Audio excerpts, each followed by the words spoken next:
Welcome to All Gen Gamers, a podcast for people in video games of all generations. Starring Pete Dorr, Happy Console Gamer, Gamester81, and Jason Heine.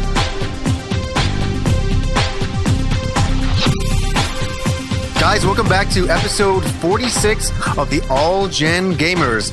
I'm one of your hosts, Johnny Millennium, and I'm joined by John, Gamester81. How are you doing tonight, John? I'm doing great, man. What's going on? Not much. And we got Jason Heine, the EMU review. Super duper happy to be here. That's nice. That's really nice. Mm-hmm. And we got Pete Sonic Dorr. Well, wait a second. We actually don't. And you're going to be fascinated where he is, Jason. I know I haven't told you this, but okay, Herman, you'll be blown away by this. Oh, I've already spoiled that. But I'll introduce Herman again for the very first time. But Jason has never seen the Lord of the Rings movies.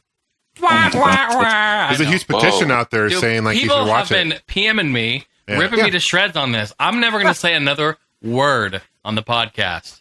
Well, and okay, so that is actually where Pete is tonight. He's actually at the Return of the King, the extended editions, back playing in the theaters. Nice. Yeah, that is cool though. That's a cool event. So that's where he is. So he said no guarantees. He's going to try to get on in an hour. He's got to see some hobbits and all that kinds of stuff. Then he'll be, back with us here. And I already just, kind of broke the amazing news, but our other guest tonight is Herman McLean. And we're so happy to have you on, Herman. It is a pleasure to be here. And tell us your YouTube show. Well, my YouTube show, it was just by accident. Back in 2007, I had just applied for YouTube, but then I didn't do anything with it until maybe a year later. And then I started I had all these old tapes, some, old, convention footage from the CESs and the E3s and, a whole bunch of other news clippings about video games. I thought it would be kind of cool to put them up online. What is the name of your channel? It's called Grooveraider Retro Gaming. It was just a name that I put out there because as far as Grooveraider goes, I'm a bedroom DJ, so I mess around with some those CD decks and things like that and spin music and things, but I haven't taken it seriously. And so the amazing thing here is this is just after E3, and I'm just gonna say it one time, Jason, as we recorded a post E3 video last week. Podcast last week. Yeah, Tuesday. Yeah, we recorded all that, and we finished recording it, and unfortunately, I get a text from Jason, and it's like, "Hey Johnny, this is 15 minutes after we recorded the podcast. Can you come back onto Skype?" I'm like, "Uh-oh." And this is why? Because they said ... I'm like, 2.5 hours. No. This is 2.5 hours after we record a 2.5 hour episode. Yeah, and it's we did a reactions to E3, and I think they were very real. They were very funny. We talked about a lot of stuff. It was a great episode, but unfortunately, it didn't record, and there were some technical issues. Jason, if you want to talk about it, it's not a big deal, but no, I don't at all. I'm just Jason. I'm gonna have to ask for the poster back. That's bullshit. It's funny, they give me a poster, they thank me for my efforts and time, and then I royally fuck up the podcast. Now they're taking everything back. I remember so I came back on and I said, "Okay, what happened to the podcast?" I knew. Yeah, he knew right away. He goes, "It didn't record," and shit happens. The thing is, you guys is and like I said to you guys earlier, and for everyone else out there too. I almost threw up. I almost went to the bathroom and threw up. And in my stomach, my heart just dropped. I take this very seriously.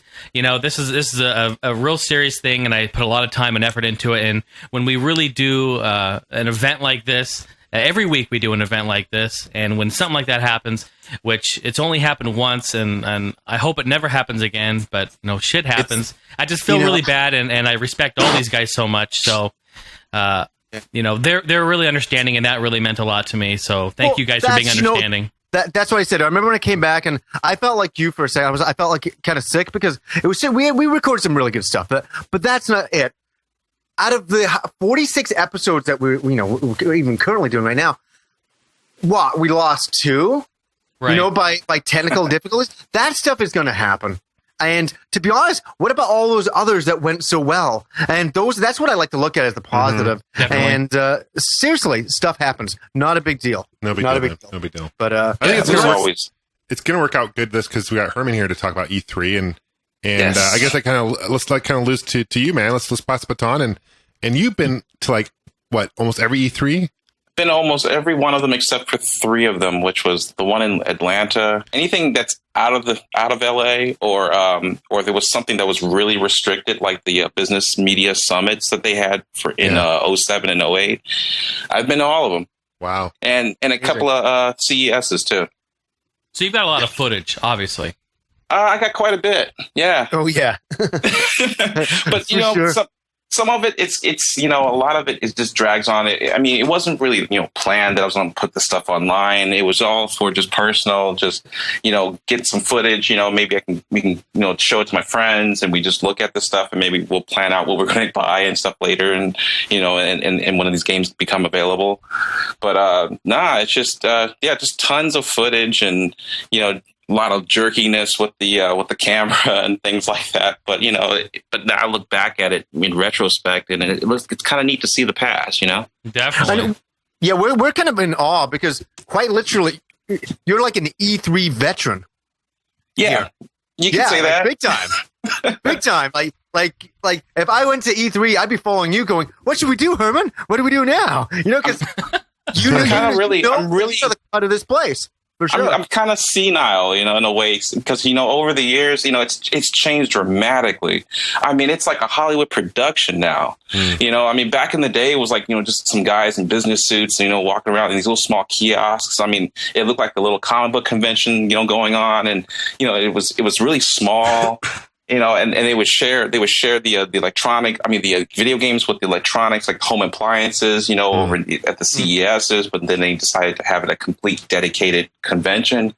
I mean, it's matured so much. It's $1 billion industry. And now there's, good looking women. Now they're all into video games. I mean, it's not the nerd chicks anymore. It's not nerd chicks no more, and and I'm not like trying to, just get all into this whole thing with, gender and everything. But, because back in the day, it was kind of embarrassing to play video games, or it was considered a nerd thing to do. Now, like everybody's like, it's all part of, your theater system, and, it's accepted now. So, So go ahead, Johnny. Go for it. I was just curious, how many people attended this past E3? Do you know the attendance? See, I haven't really checked the numbers, but I just heard it was pretty much either low, because of the restrictions. There are still restrictions, and let's just say I didn't get in there legitimately. I had some friends, that are in the industry that kicked me down a badge and everything. So I know some people in the industry. See, see, bend see? you over my knee. See, slap you around a little bit. See, Dude, hey, Herman, do you like how the industry has changed? Now it's become like I don't know. This is my take on E3 now. It was all about entertainment rather than games. Oh, you know what I mean? It's absolutely entertainment, but I mean, it's good and bad. It's I like the productions, but at the same time, it seems like they're, I did dream about video games, kind of like mimicking the Hollywood industry, but I don't want so much of it now. It's like, it's to the point where they're trying to reach that, like these blockbuster movies and stuff, or trying to be the next Michael Bay and with the Call of Duties and things like that.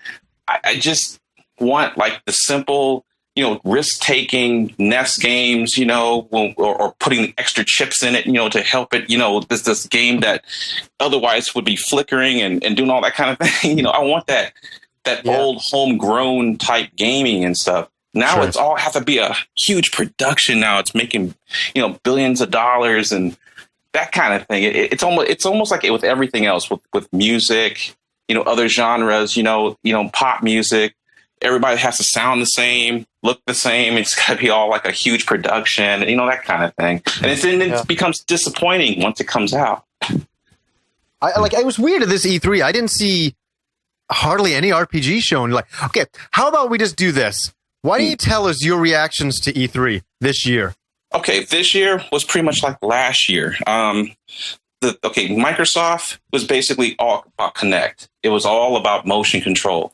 PlayStation, the Sony, it was all about last year's, but with a new portable coming out, pretty much the same thing that happened in 05. The Nintendo, what wowed me was the controller. And at first, and I was almost, I was almost thinking that the games that they were going to have at the show were the actual ones that were coming out, but they were just test demos. So I understood that, but at the same time, I think they won, everybody over as far as, the best of show because they had a new type of controller.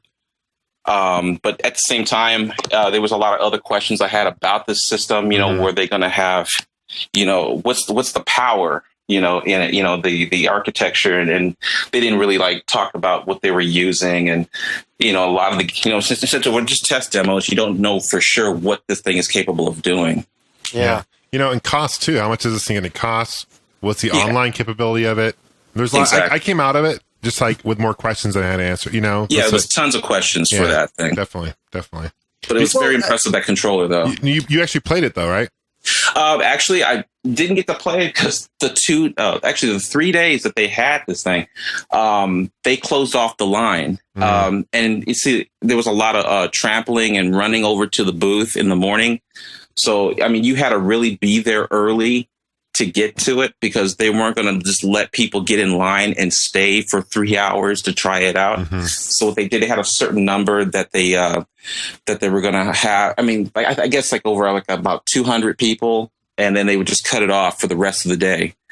All 3 days, I didn't get a chance to get into that line to actually try it out. But instead, there was a couple of ladies, that had it all tethered to their almost like those Game Boys or the DS. I don't know if you've seen any of those ladies that had them tethered like the 3DS last year when they were showing everybody. They were testing things out, but they had these girls and they were walking around. They were chained to them, physically, like garter belt or something. Yeah, they had they had the controllers and everything. They're showing to you, and they had a battery pack to it and everything. And they were just showing you the motions, showing inside the where the stylus was. The 4 buttons at the top and kind of in the back. See, if Nintendo was smart, the girls would be included.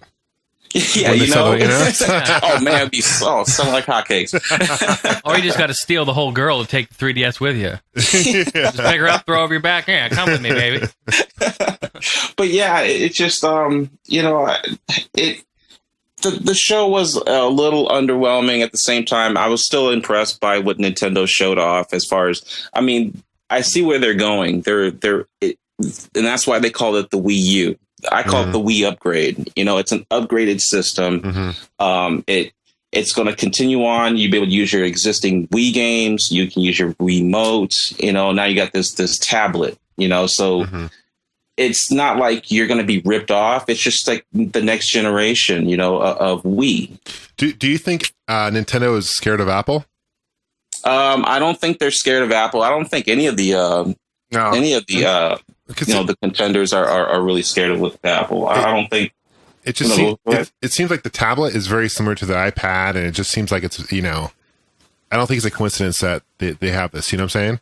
Well, I think there's more. Well, I think the advantage that Nintendo has is just that they you can still play it on either on television, and you can play it either. You can go either both ways and play in the game, right?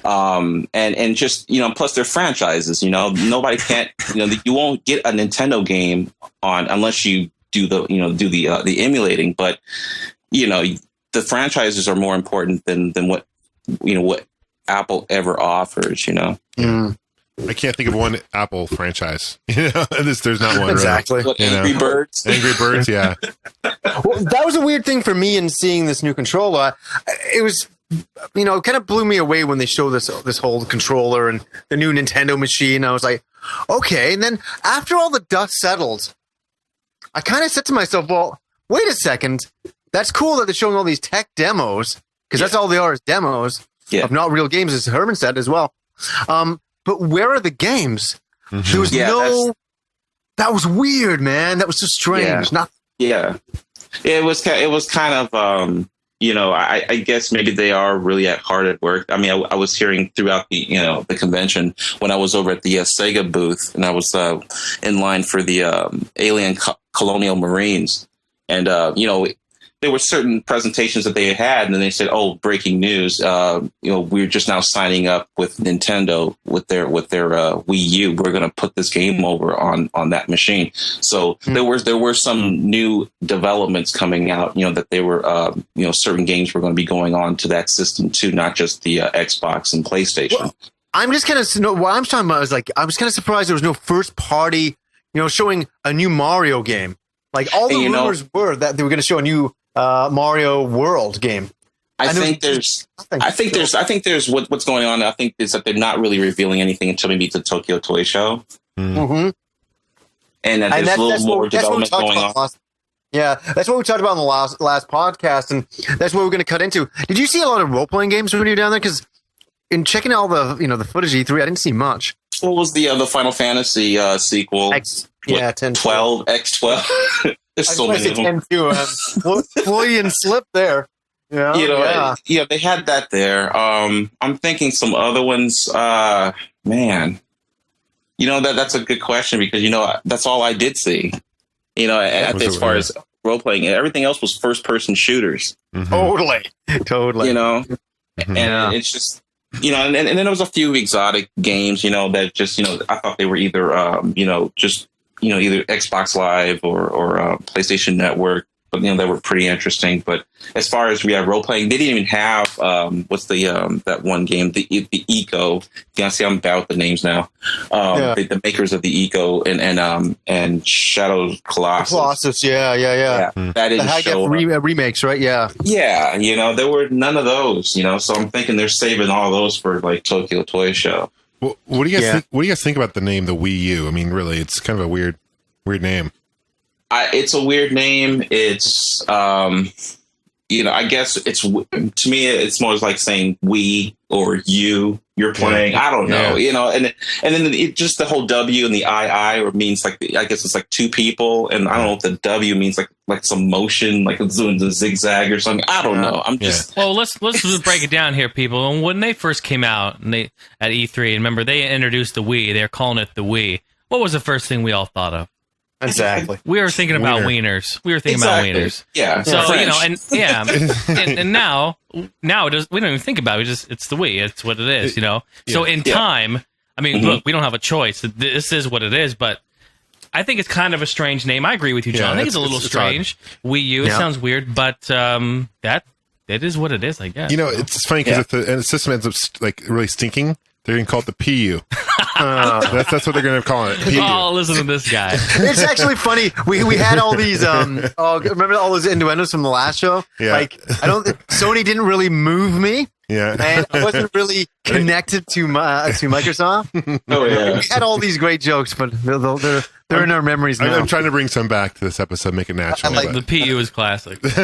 Well, they got the Vita now. They have the PSP Vita. So I think when I think Vita, I think like I don't know. I think those like what are those? What's that medicine for your like erectile dysfunction? That's what I think of. Like fuck. I know. I forget. Viagra? Viagra. Yeah, I think of Viagra, dude. That's what I think. I got a couple bottles right here. I think of Viagra. That's what I think. Stop looking at your countertop and look up and. Well, there it is. Yeah. Yeah. Bye. Don't worry. I hate the. I'm not a. I wasn't really. No pun intended. Again, I wasn't really moved by this E3. I think we said. How about we play this game again? This is a game we played last time. If you could sum up this year's E3 with one word, what would it be? Herman, start us off. Same. The same as last year. That's what it was. I mean, there was. Yeah. Everything was the same except for a new tablet controller. I mean, I think that will set the standard for the next generation consoles. They'll all have screens in them, and they'll be doing the same thing with the motion gyro, the dual gyro motion thing. So I think that's the future, for the next consoles. On top of the, more powerful architecture, microprocessors and everything. Yeah. So, Jason, one word. What would you say? Wii U, I guess I'd say with. Come on. That's about all. I mean, that was like the start. legitimate. I mean, I think that was really what everyone was kind That's of. 2 words. Yeah. No, it's one word, isn't it? It's the name. It's the one Wii name. U. Well, okay. Wii U. You said it's 2 syllables. Well, Now I'm going back to my friggin' English class. That's 2 syllables, right? Yeah, but Yeah. it's separate. There's a space. Okay. Gentlemen, you. oh, jeez. There it is. John, Okay. what about you, John? John. I'd go with expected.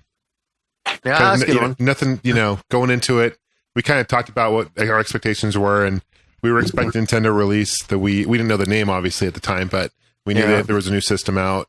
We already knew about the Vita, although we didn't know about the name, but we knew about the system. Yeah. And most of the games weren't really a surprise, to be honest with you. I mean, Luigi's Mansion looks really cool, the new one. I'm excited for that.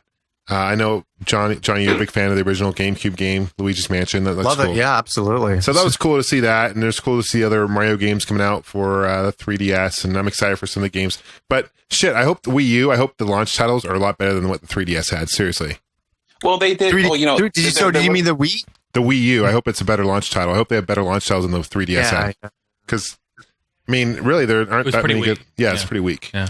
Well, from what they showed, I mean, there was like some tech in where they're going to have like you'll be able to customize with the touchpad, their appearances, and they have Aliens, Colonial Marines, and then they had a couple other ones. But the thing is, they had a lot of games that were also going to be on the Xbox and the PlayStation. Right. Yeah.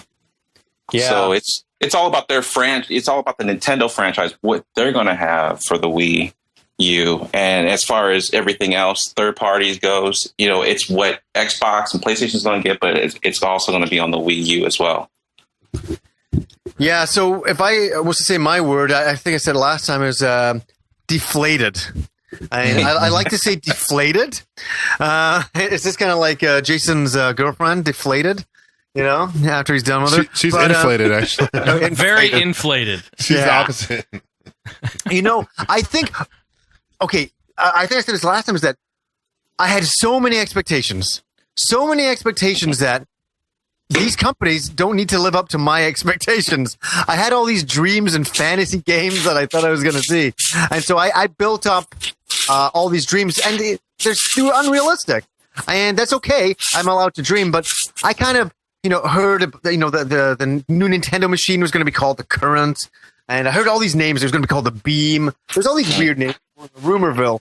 And that there's going to be a new Super Mario World. I knew that was going to be a massive, gigantic one world, not segmented into levels, all one world. I was like, oh my God, this'll, and so I went in with all these fantasies, and then all of a sudden, yes, deflated.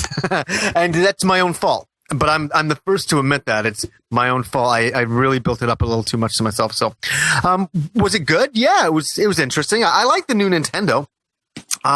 I really want to see what games are coming out. I think the tech demos were interesting to look at, but I need to move. I need to see actual games. Yeah, I don't think I'm crazy for saying that. Yeah, Yeah, I don't think they're ready yet. They're not really ready to bust out the games and show everyone just yet. Yeah. And I kind of felt it was a little rushed in a way. Yeah. You know it's what I mean? a little rushed. Thrown together. And I think what was going on, they don't want to overshadow the 3DS because they did have a huge showing of that. So when Gamester brought that up with Luigi's Mansion 2, there was also the Kid Icarus. There was also a lot of the 8-bit games being, turning into 3D. And then they had like the Mario game, Mario Kart. They had all those. They don't want to overshadow all that. And plus, because now it's just the 3DS is what just broke the 1 million sold or something recently. So I think they didn't want to put too much out there. I think just showing the tablet was enough, showing what this unit is and what it looks like for a little bit. And we'll give you the rest of it sometime, in the fall, and then get ready for it next year. Yeah, exactly. It's interesting. It showed the tablet, the controller, but they don't really show the system very much. They didn't show it at all. Yeah. Not once. Yeah, So- well, I do have some footage that I'm going to be putting up online, and I was able to at least get a good close look at it. and it looks just like a Wii that's it's ate a few things. it's kind of fat. Yeah, and it looks the same kind of it's kind of rounded, right? Yeah, it's more curvy. Yeah. Mm. Yeah, it's funny though, but that wasn't the highlight thing. It was all about look at this screen, check this out. Yeah, exactly. And a lot of people were confused to it, even myself included. I was sitting there watching it, going, "Well, what is this? Is this an attachment for the Wii, or is this a new console, or is it a standalone unit, or where do the games go? What is going on?" Like John, you too. Mm-hmm. I just had tons of questions after it. Yeah. And that's where the expectations went. Everybody thought it was going to be a complete new unit, and it's not really per se. I mean, it's more of an upgrade. Yeah. It's not going to be like miles away from what the Wii was. It's just that they're continuing through that Wii brand. Mm. Do you think Nintendo's positioning themselves in a good position by releasing it when they are? So it seems like the PS3 and Xbox, it just seems like Nintendo releases it now on the same level as far as graphically as the PS3 and 360, then Microsoft and Sony seem to be in a better position to release a better system later on. I don't think Nintendo is really competing with Microsoft and PlayStation. I think their demographic was always when we were of age, when we were playing NES. Mm-hmm. I think they're not. I don't think the companies really changed that much, and I don't think they should. I don't think they need to be copying what Sony and what Microsoft is. I want them to at least survive. I mean, look at Sega. How they were, trying to one up, Nintendo so many times and brag and what they had and all these accessories and everything that they put out. The new consoles they put out before Nintendo, and look where it got them. Mm-hmm. Nintendo Nintendo is thinking and being very patient and not overreacting to the point where they'll stay as a stable company, but they'll still have some fun games, but it doesn't have to be all really intense, mm-hmm. like it is with Sony and Xbox, and their expectations always have to be met, Mm-hmm. Yeah. I think you're right. I think Nintendo needs to stay like a family system, like for everybody. Do you think the casual gamer will carry over to the Wii U? Yeah, they will. You think the grandma and mom was going to purchase a Wii U? Yeah, it's just the way the tablet and how everything is. Because again, I think it's also the aesthetic, the way it looks. Mm-hmm. It looks non-threatening. True. Yeah. Yeah, it doesn't look like Xbox and the PlayStation. It has all these buttons on it and that kind of thing. It's trying to look sophisticated, but at the same time, also simple. Mm-hmm. Mm-hmm. Yeah, just so grandma can pick it up and she can see a picture in the screen and right. Oh wow, yeah, seriously for sure. It's so true. Yeah, it's smart. I like that. Sorry, no, I like that non-threatening. I think that's that's a really good way to put it. Type of thing for sure. It's like because I remember my father, he would pick up a Nintendo 64 controller. It was like an alien beast to him. He did not understand what it was supposed to be. He's like, "What do I do? What do I press?" I'm like, "Well, you just hold it here." And to me, it was easy, right? But he never understood it. I remember him playing Mario Kart on the N64, and he's got it between his feet, and he's trying to control it like a steering wheel. The analog. And he just totally couldn't adapt. So it makes a lot of sense. A lot of older people do not understand video games. Don't you remember back when you got your first NES, and even before that, it was the Atari with the joystick or ColecoVision. But when you got that NES and when you picked up that controller, wasn't it kind of weird? I mean, you had one thumb, the thumb on the control on the control pads, the directional pad, and you had the other thumb for the two buttons, and you had to try to mold those together to work at the same time. That was kind of, it took some time. Yeah. Mm-hmm. So now you imagine someone who's just, they haven't played a game since Pac-Man, and now all of a sudden they jump into an Xbox game or something like that, and they got tons of buttons on there. I think that's the same experience. Oh, yeah. Yeah, it's I think it's a bigger jump now. Yeah. For sure. I remember playing Mario Brothers for the very first time at a friend of mine's place down the road, and I just did not get it. I was the worst video game player in history when I first played that thing. I'm just okay, what do I press? And I'm pressing on the right, And I'm running, and he's like, "No, you got to jump." I'm like, "Jump? What do you mean jump? How do I do that?" Yeah. I didn't get it. It was amazing. It was the same thing with the Genesis controller. You know, I mean, I was having like, I was getting cramps because of the way the shape of the controller was, you know, because you had 3 buttons on there. Yeah. So that took some time. Wasn't Nintendo the first one to come up with like an analog stick too? Before the N64, what was there? Yeah. No, there was Sega Saturn. It was a Sega Saturn, wasn't it? Saturn? No, it wasn't 64. Yeah, It was with it was the all about the joystick. big deal. Yeah. Yeah, it was the big deal about N64 and the little Pressure analog. sensitive joystick. Exactly. Yeah. Mhm. Yeah. Mm-hmm. The That was on Saturn. the Sega Saturn. You know, What's they did it for nights, though. What's a Saturn? The Sega Saturn.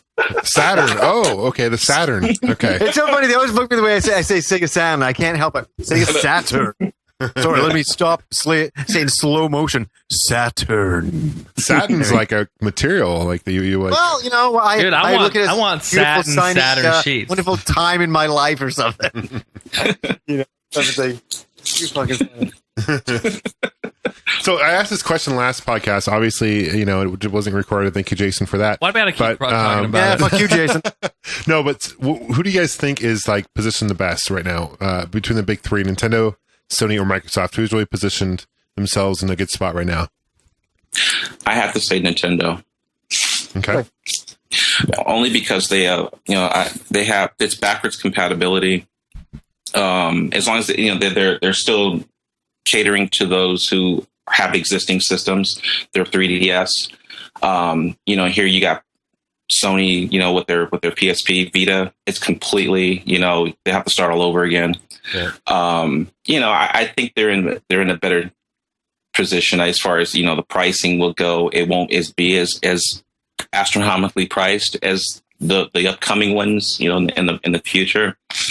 I just think that Nintendo is a little more reasonable. Mm-hmm. Yeah. I'd probably have to say Microsoft personally, and just because there's so many question marks around Nintendo. I see. As far as costs, I think I can't imagine how much these controllers are going to cost. These tablets, I don't know. It's going to be there's so many question marks. So I'm going to probably say Microsoft, then Nintendo, then Sony. That's a lot of people are buying, DSs, for collection purposes and things. There's so many designs for them. I would think that the controller would probably be about $80. I would have to say about $80. That's what I said too. Yeah. Yeah. Right. It's hard to say. I'm kind of with you. I think Microsoft is looking pretty good right now. Nintendo, I got question marks because I haven't seen any actual games. I don't know where they're going to go in the future. I don't know what their online strategy is or what they're going to do. Like Microsoft, their update that they're going to do with what was that technology they have where you just say a word and it shows it bling or something? Oh, that anybody connect? Did anybody watch the press conferences? They're incorporating voice chat with it. Oh, as far as Avatar? Yeah, like you'll say something like Batman on every Batman game and video will show up and stuff like that. Yeah, it's that Microsoft Bing. And you can also Microsoft Bing. That's okay. Yeah, so I thought it was something like that, but like they're enhancing more of the experience you're having with the Xbox. Where Sony is, I'd say everything they had was expected, as Herman said, like it's just expected kind of thing. Yeah, it was just like last year. I do think when you bringing up the Kinect, I do see potential in that. Other than just the motion games, I like the whole voice recognition, and I think that will also be the future. That you be able to just request things instead of having to press buttons. I think that's a little more effective than a bunch of motion games and forcing you to play motion games. I don't like all that. I just want to use a controller. But at the same time, voice is a lot easier than sitting there having to wave your hands around and stuff trying to get things going. But I like the voice recognition. That's what's good. That's coming out of the Kinect. And it also scans you too, and it kind of puts your avatar into what makes it look like you, right? Yeah, exactly. Yeah, that's cool. So if you're naked, then that could be an issue. That could be an issue. I'm curious. So when that comes out, I want to try that out. Yeah. See if that works out. Can you imagine? Jason, Just standing there with your arms out, like looking down, like bucket naked, like, well, here we go. This shit's going out there somewhere. You gotta hit online at that point. Yeah, for sure. But Jason, what do you think? Who do you think? We're not saying who is the winner, but yeah, who do you think? I you know what? I have a lot of questions about Nintendo. I think we all do. I think a lot of people do. Just again, I think it was rushed. I think it. They showed just even tech demos that didn't even really wow me. It didn't really do anything, and so. I have a lot of questions. I'm not really too worried about what they're going to do. I know they're going to do good things and big things. So I'm going to say I think Nintendo's in the best position. And let me just explain briefly why I think that. I say that because I think Nintendo has the most fishing poles in the sea, per se, okay? They're supporting the DS fully. They're supporting the 3DS fully. At this time, right? They're supporting the Wii fully right now, and they're going to be supporting the Wii U. So they're going to have 4 consoles. The DS will drop eventually here. Wii will drop too. The Wii will, but it's going to be some time. They're definitely gonna roll with it for a while. But they currently are going to have at least 3, if not maybe for a brief time, 4 consoles that they're supporting at the given time. So. They've got a lot of coals in the fire. There's a lot going on for them. We still have lots of questions on it. I really hope that they fix their online. I really hope that they fix the way we connect online. I really hope that they take the full potential of the console and really take to the next level because, as we've learned, it is now full 1080p, high def, HDMI, all that. So I hope they take it to the next level and really give gamers what they want. But you guys got to remember too, Nintendo. The reason why we have casual gamers, and we even can say that term casual gamer, is because of Nintendo Wii. Period. Yeah, that's the reason why they are the casual gaming console right there, the Nintendo Wii. So here's the thing: is people talk about, is Nintendo going to jump in the same ring as Sony and Microsoft? Here's the thing, and Herman, you said it too. It's like they're kind of on different levels. See, like 360 and PS3, those are hardcore gaming consoles. Exactly. Nintendo Wii is not a hardcore gaming console. It's a casual gaming console. So the thing is, Nintendo's always had that. Nintendo doesn't want to get rid of that. I'll put it to you like this. Look what's happened. Look at the turn of events. Nintendo. Oh boy. What's going on? Yeah. I hear myself. Coming from you, Mr. Herman. Feedback. Feedback. Boom, boom, boom. Okay, cool. I have my headphones. I'm sorry. It's all good. Okay. I'll put it to you like this. So we have the Nintendo Wii, who has always had the casual gamers, 360 and PS3, who have all the hardcore gamers. Look at the turn of events here. It's flip-flopped. Look at what's happening now. Microsoft introducing the Kinect. What is Kinect? It is a casual gaming device to bring the casual gamer in. Sony introduces the PlayStation Move, which is a casual gaming device aimed at bringing casual gamer into the PlayStation 3. And what is Nintendo doing? Well, Nintendo is keeping the casual gaming there by introducing this tablet, but also beefing it up, upgrading the Wii to make it now able to do high-def graphics and whatever else they have to hopefully stay on par with the hardcore gaming consoles. But again, this isn't a hardcore gaming console. But I don't know. Maybe it will be. Will it be? I don't know. You guys asked me this last time. If Battlefield 3 comes out for the Wii U, which it will, we already heard it will. Will I play it on there? And the answer is no. I'm not going to. I'm going to play it on my PC or 360 or PS3. I'm not going to play it with that controller.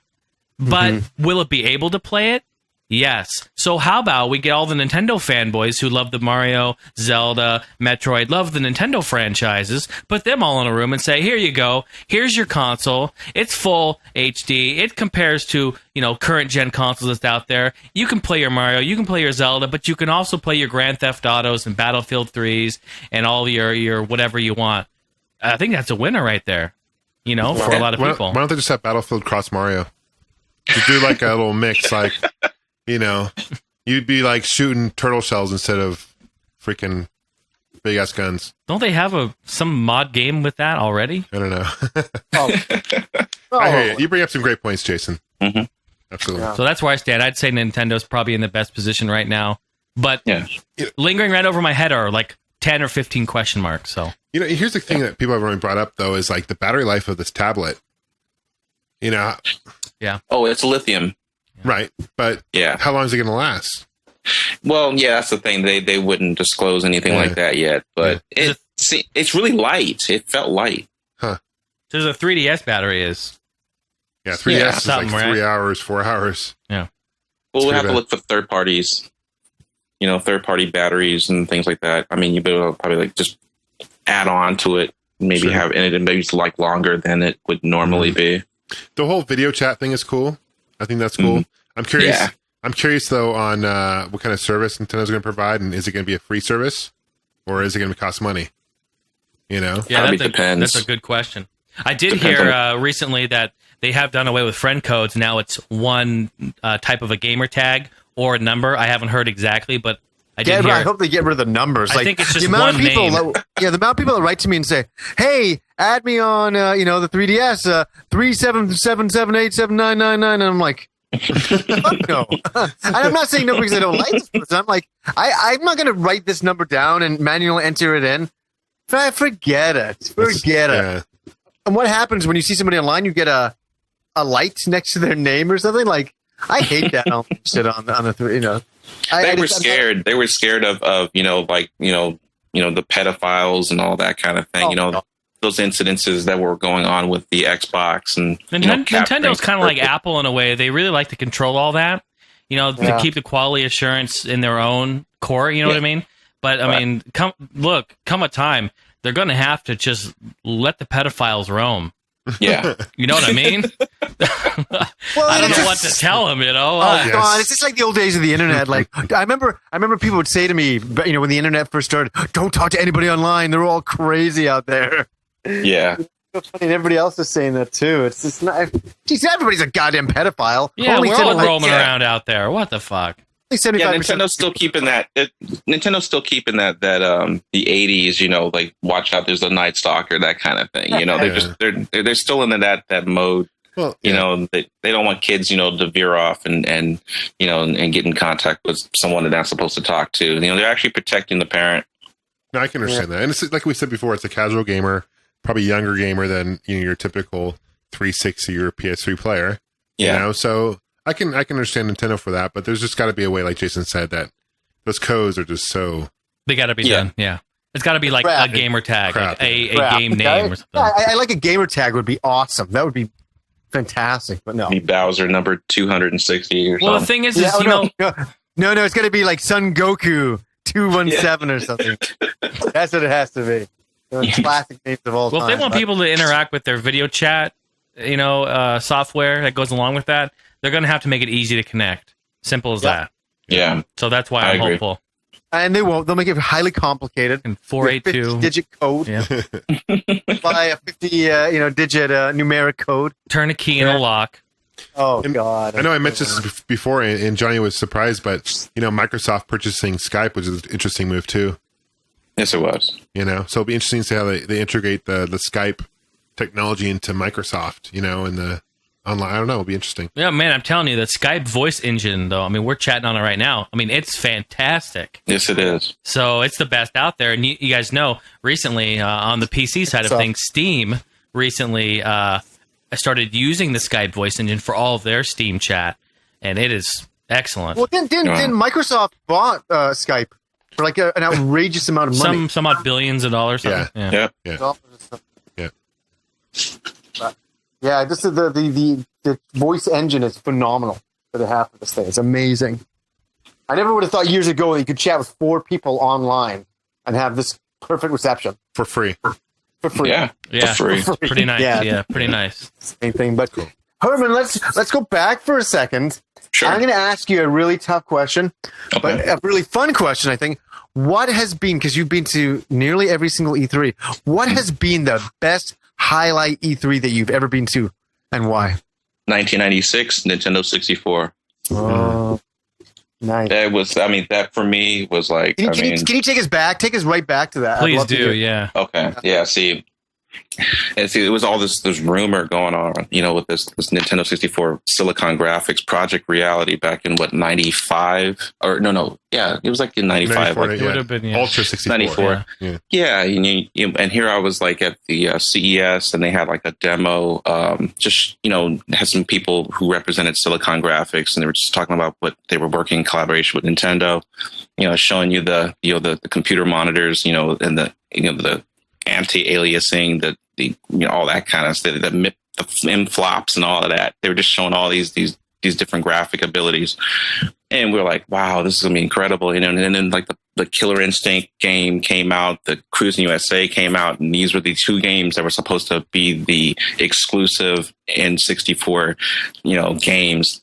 And here we were just still, looking in the magazines and finding out, what's coming out, when is it coming, and when they're deciding to show this thing off, and here they decided, back in 96 that they were going to show it off for the first time. And, here back then I was doing press, I was like getting into it, we had a fanzine. It was called G-Force. Awesome. Yeah, it got featured in video games, that Computer Entertainment, that magazine back then. I remember. Yeah, but yeah, we ended up getting we got like a media badges, and we got like invitations to Nintendo's press conference over at the Biltmore Hotel in downtown LA, and speeding it up to that day. I mean, it was just, we were like nervous, wanted to know what was going to go on. And before that even took place, we saw Miyamoto coming through the lobby with his entourage. And that was the time when I had see, that was the thing. I always knew that, going to these things, there was always going to be the programmers, there was always going to be the producers and all of them there. I would always bring like games with me. So just in case if I just ran into these guys and stuff, I'll just have them sign it right there on the spot. So yeah, and with that, I saw Miyamoto and I had him sign my Yoshi's Island and all that and everything. But that's besides all that. But what happened was, when we were going into the auditorium and we're sitting down in these three big jumbotrons, just these big projection screens, and here's like Ken Lobb, if you remember him. Oh yeah. You had Howard Lincoln, and you had Peter Main, and all those guys. They're just on the stage, and they're just about to start. With this, the presentation, and here comes the Treehouse. Playtesters that everybody remembers from the Donkey Kong videos and all that stuff. They're there too. Yeah. So they're and for the first time they're about to demonstrate Mario 64.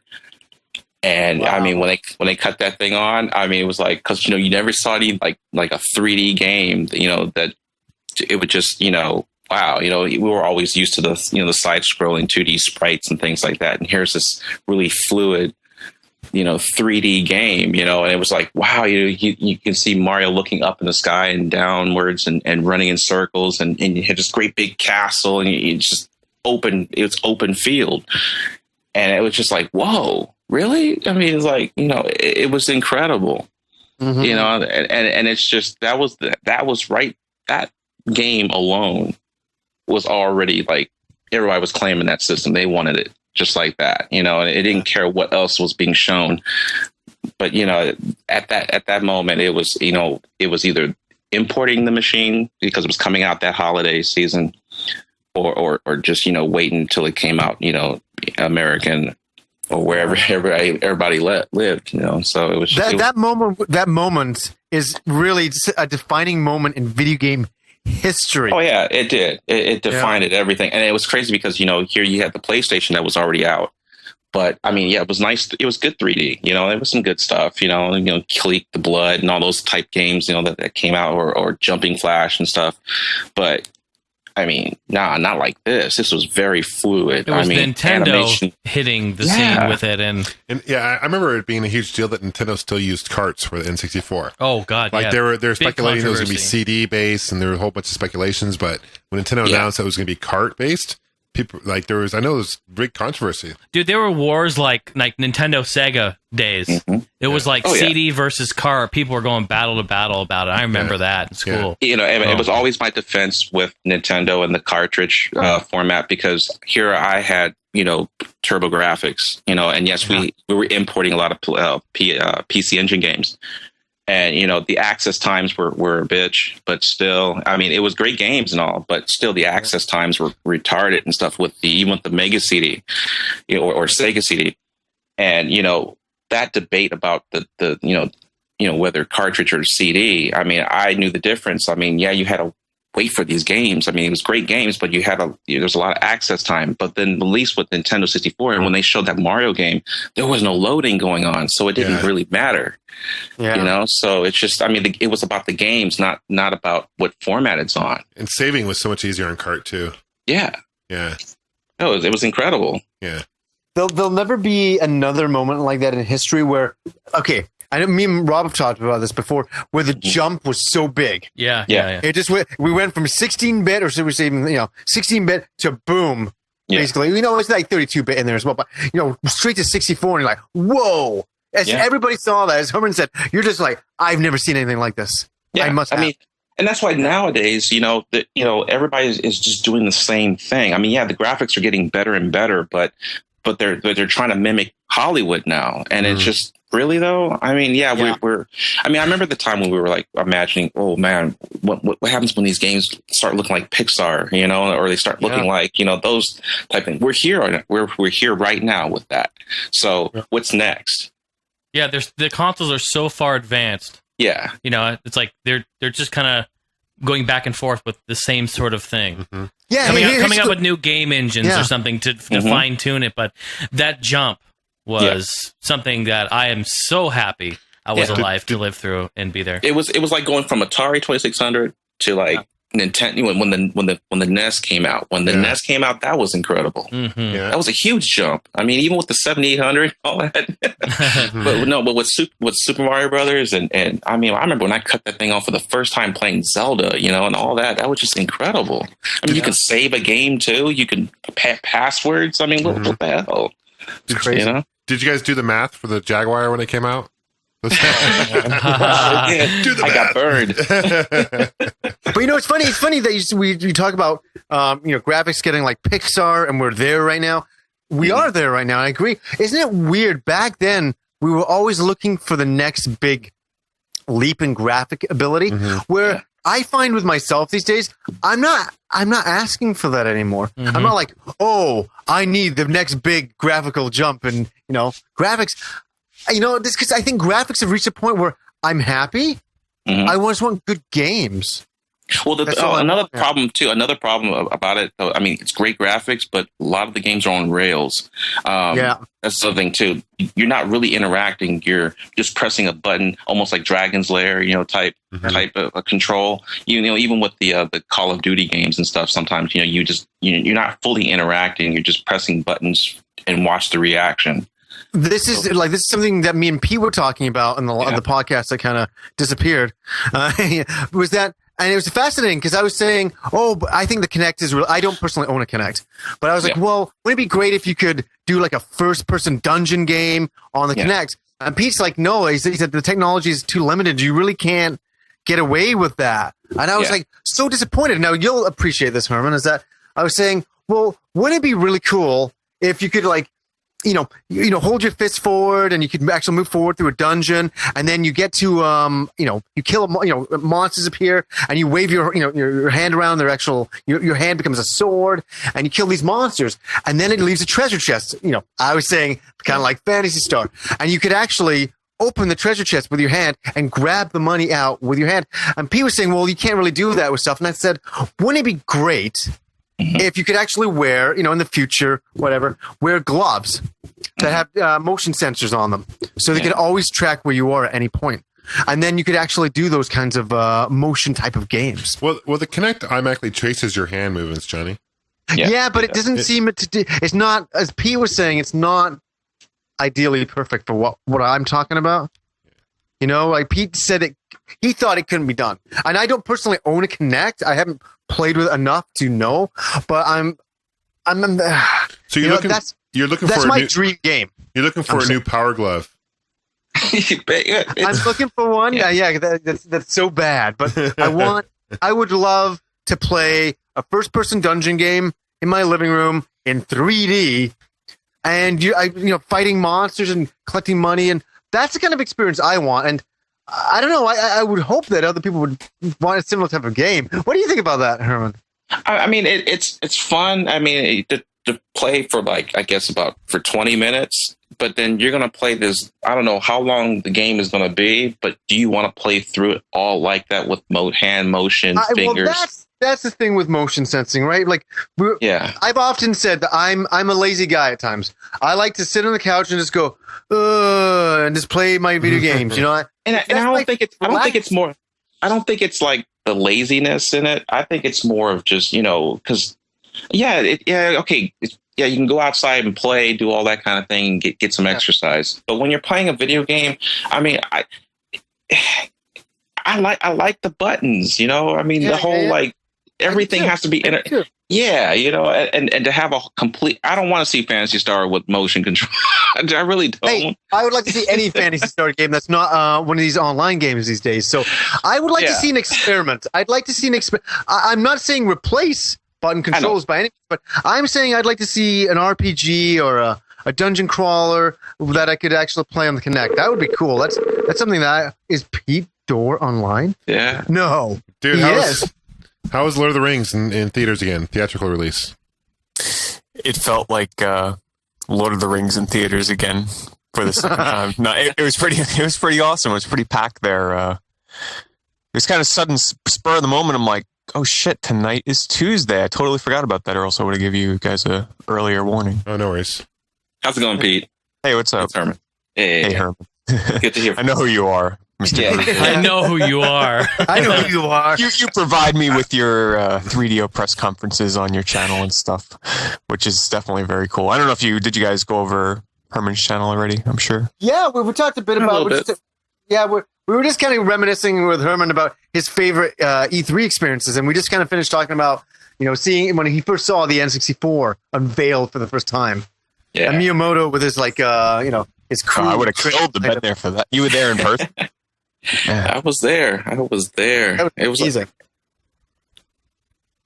I'm so jealous of that. Who else have you I'm met? getting a delay. Who else have you met, Herman? Yeah, go through the list of people that you met, because you met freaking everybody. Oh man. Okay. Let me see. We got Miyamoto. We have Mr. Yokoi. Let me see. Well, shoot, Yuji Naka just recently. I know the Yuji Naka one because I saw the videos of that. They had Sakaguchi from Square. There's a couple. What were you guys saying? I'm sorry. But Yuji Naka, Sega just had a party over at this year's E3, and he was there in person for their celebration. He was there, but I saw him on the floor on the second day. He was just roaming around Nintendo. I think he has a couple of things going on over there as far as the 3DS goes. Yeah, no, it's awesome because on Herman's Facebook page, he starts putting up all these photos of him with Walter Day, the creator of Ninja Gaiden, and Yuji Naka, and he's wearing the Happy Console Gamer shirt. I was so stoked to see that. I saw that. Yeah, I was like, the thing is, I mean, to me, they're like rock stars. I mean, they're like the rock stars of video games. And I've been a huge fan of video games for over 30 some years. It's just to me, these are the guys who brought joy to me. And when you finally see these guys, it's like God. Like, oh my God. And it's just that's kind of how I felt when I saw you with Yuji Naka in the photograph. And you're wearing the Happy Console Gamer shirt. I felt like in some personal way I had met him as well. The shirt had have met him. Dude, no, that's a badass shirt. It's a badass shirt. I was happy I met some people. I didn't meet them. Shirt did. No, I love that shirt. And I it fit the occasion, and I thought it would be. I totally believed in your show. And I wanted to wear that shirt. So that was incredible. So yeah, and you put Walter Day there as well. Yeah, they were running around Keith Apicary, and weekend. Yeah, it was just pretty cool. I mean, I saw Peter Molyneux, but he was in a hurry going someplace, and I was wanting to get a photo of him too. I missed out. Yeah, you got a Fantasy Star Online signed by Yuji Naka as well, huh? Sure did. So jealous about that. I mean, I can't. I know. I can imagine. Johnny. Well, the thing was, I had my original Fantasy Star, but it's been 20 years and it wasn't in tip-top shape, so I didn't want to have that one signed. Now, hold on. Did you know he was going to be there? Did you bring this on purpose because of that? I do, because the thing is, you're going to the Super Bowl. This is like the the convention. I mean, they're all going to be there, and so why not? You're allowed to bring anything in. You bring your you get your backpack and everything, and you have all your games. Just start making some educated guesses of who you think you're going to find on the floor. It's a smart. So, okay, Herman. Yeah. Say I go to E3 next year. I meet up with you. Uh-huh. Yeah. And I bring my copy of Phantasy Star Gold. Do you think I'm going to run into Yuji Naka with you? Man, this is my second time seeing him. Last year, I wasn't prepared. I just saw him. I was in line for the 3DS. But yeah, he was there talking to some colleague of his. This is the second time I've seen him. I'm sure he'll be there next year. And it's almost like you gotta play by, maybe have something shown there. They may have something there, that, I mean, I even saw, Koji Kondo. He was walking around. I mean, the musician for the Mario games and Zelda, I mean, he was there. So, I mean, it was just, you just have to assume who you may see, and then I think of all your favorite games, and then think of the companies and booths and whoever is going to be there, and just bring it, bring a marker, bring all that stuff, and then if you see them, just, whip them out, and just say, hey, was Yu Suzuki there? Was Yu Suzuki there at all? No, I haven't seen him since 02, or from the time when they unveiled Shenmue. It was being unveiled for the US version, and it was already out in Japan, but they were about to release it. He was up on stage, and he was throwing a presentation on it, the whole free thing and everything. So then, once he was done, he came down the stairs, and I ran up there with my import copy and had him sign it. And it was I'm so jealous of this Herman guy. I'm telling you. It's even better that you have stories to go along with the signatures. That you were there to meet him rather than just purchasing it online. So much better. Oh no, I could never purchase the stuff online. It's about the personal experience, and it means much more than that. And money doesn't mean anything to me as far as having to sell this stuff. I could never do it. It's priceless to me. What are the requirements to get into E3? Requirements. Well, now you have to have like a W-2, prove that you're an actual business, your credibility, showing your portfolio. Back in the day, they just went by, a business card and a sample of whatever you had. Now it's about, are you making money off it? Or they want to see what's going on current, like if you have a vlog and stuff, and then how many people are actually paying attention to it. The problem with people with us though is, they look at like websites that track your traffic, but we can't put in our YouTube URLs because it basically tells them the traffic of youtube.com. So for us, we're not really sure how that would work out. Really? I was already under assumption that, you guys have over like 20,000 viewers, and I would figure that they would already, see that you guys have a huge audience. You will be, eligible for passes to go. You know what? I could be wrong. That's kind of just what I assume, because I went to very established. Yeah, I went to the link that they said they checked the traffic for, and I plugged in like youtube.com/PeteDor, and it took in traffic stats for youtube.com without, That's even better, dude, because now you're getting billions of hits. Yeah, really. What you'll have to do, you'll have to contact ESA and let them know who you guys are, because, you guys have a huge audience right now. It's crazy. And for them to not give you anything, because the thing is, you guys are current. You guys are updating, everything there is to know as far as current games, even the past. And you do have a lot of people. It would be silly for them to turn you down. You guys are probably better than like G4 and all those places. They're not really. Yeah, sure. They're a cable network and all of that, but still, you guys are just like on 24/7. You guys are reviewing stuff that's right, just as current as they are, but you guys are a little more down to earth. That's what I think that's the secret to this, why people have tuned into us is because I think they just look at us and say, hey, just normal guys who like games. I trust these guys. I think that's why people listen. It's very, very simple. Yeah. I'm just shocked to think that they would not give you guys passes or badges for even next year. If you guys even plan to, I mean, you guys should just be given that because of what you have provided, online, and you are getting around when you do searches and stuff. I mean, your stuff is popping up. So I just don't understand why they wouldn't do that. Herman, I'm coming down to E3 next year for sure.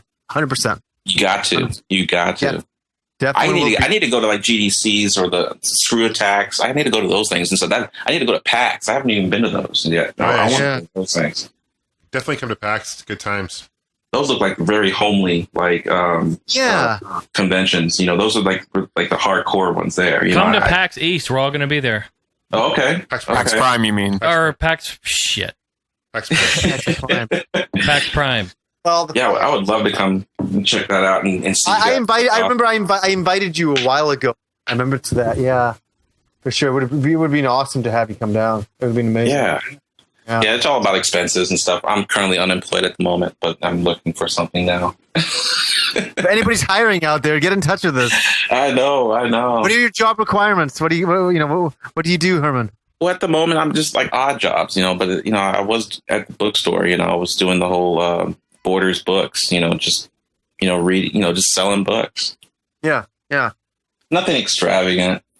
Yeah. No, for sure. I mean, being a manager and all that stuff, We'll get you a job. We'll get you to PAX. Don't worry, it'll happen. For sure. Yeah. But, you said you're into music. You do DJ stuff. I need another audio engineer here in my studio. So yeah. I need to get out there and start spinning because if anything, the bedroom's not going to do anything. It's not going to pay me. So okay, after the Mario 64 unveiling, what's another highlight E3? Another highlight E3. I would think it would have to be the PlayStation. That was like with the whole Mortal Kombat 3. It was basically a carbon copy of the arcade, even though it had some access times and things on, with the loading and everything. But it was just the games. That was incredible to see. I mean, that was pre N64. I mean, that was we were coming off of Super Nintendo and and that was even before. Well, the Saturn was announced. It was like months later, and that was a mistake. Well, no. When the PlayStation came out, then it was like they were announcing they were going to release theirs, but for $4.99 or something like that. I think it was it was expensive, and I think it would have to be the PlayStation. I can't think of anything else that was game changing. It was definitely the Sony machine. I kind of wish that the Sony and the Nintendo were, together. Actually, Hey Herman, were you there when they announced the Virtual Boy?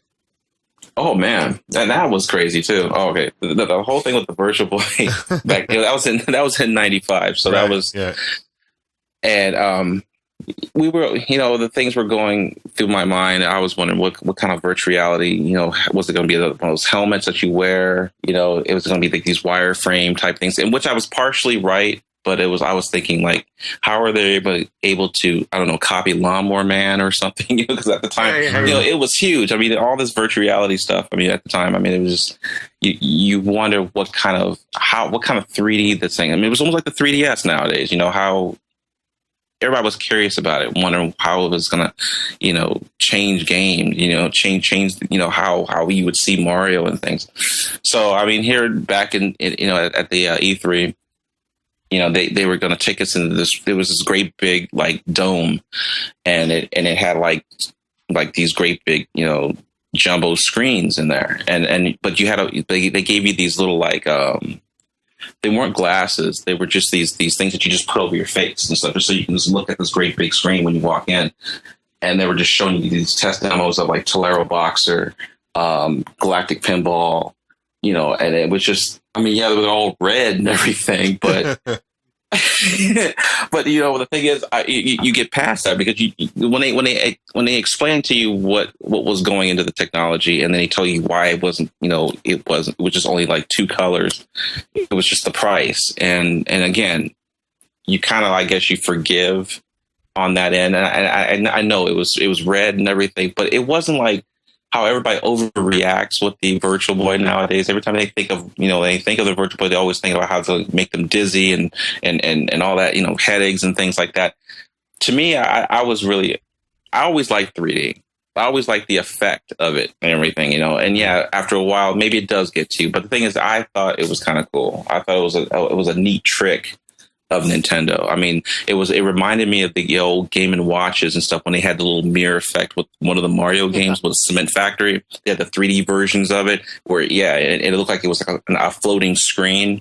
Well, that reminded me of their that was their little touches, of what they used to do, little tricks like the love tester, that kind of thing, and I think that was pretty cool. I mean, I didn't think it was, huge, like incredibly insane, like with the Game Boy. When the Game Boy first came out, that was incredible to me. I thought that was like, interchangeable, portable games, that's incredible, and you were able to play Mario on the go, that kind of thing. But the whole Virtual Boy to me, it was like a great big, it was like a trick. It was a portable trick, but it wasn't. I don't know. The price was crazy. I know, and because I don't know, maybe because I'm very dedicated to them. I'm very loyal to Nintendo. I have to admit that, because of just who they are and what they've basically done to this industry. They keep it afloat for some reason. It just seems like because everybody complains about what they do, or they don't do like the rest of them do. But I think there's a reason behind it. And I think they're again, when they went back with the Wii, they were trying to, keep it basic. And I think that's what the Virtual Boy was trying to do. It was trying to try something new with LED lights and things. And I don't know. I mean, with the Game Boy, everybody was making fun of the Game Boy being black and white. But, it wasn't like I don't know. I guess it was cool. I can't think of it. I'm just rambling. Well, I like the 3D effect on the Virtual Boy much better than the 3DS, to be honest with you. Yeah. It's a cool 3D effect. It is. Yeah. It is. It very much, I just think that, it's just the price, I mean, that was the big deal. And maybe just, maybe the red and black wasn't a good idea, maybe, but, but I thought it was kind of neat, though. I thought it was neat. There's one piece of news that's just kind of going off for a sec here. I want to bring this up because everybody's making such a big deal of this, and I don't know if you played it, Herman, at this year's E3, and that is a huge controversial subject right now, and that is Duke Nukem Forever. So I just had to bring this up before we forgot and moved on and never talked about it.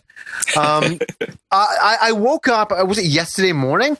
And I'm reading people's status updates on Facebook and stuff, and everybody's like, "Oh my god, Duke Nukem sucks. 5.5 IGN." And I'm drinking my tea. I'm just waking up. I'm like, what the hell is going on with the world? What just happened? What just happened, guys? Seriously, what happened? Jason, have you played it? I have not played it yet, and if anything, I just saw like the screens and everything. But I bought it today. Came out today. Yeah. Yep, I bought it. And you know what? I was reading that on with IGN giving it a 5.5. Some other UK gaming something or rather gave it like a 3 out of 10, and everyone's bashing it. The thing is, people, what we're all forgetting here is we're forgetting one small, simple thing. It's Duke Nukem. Yeah.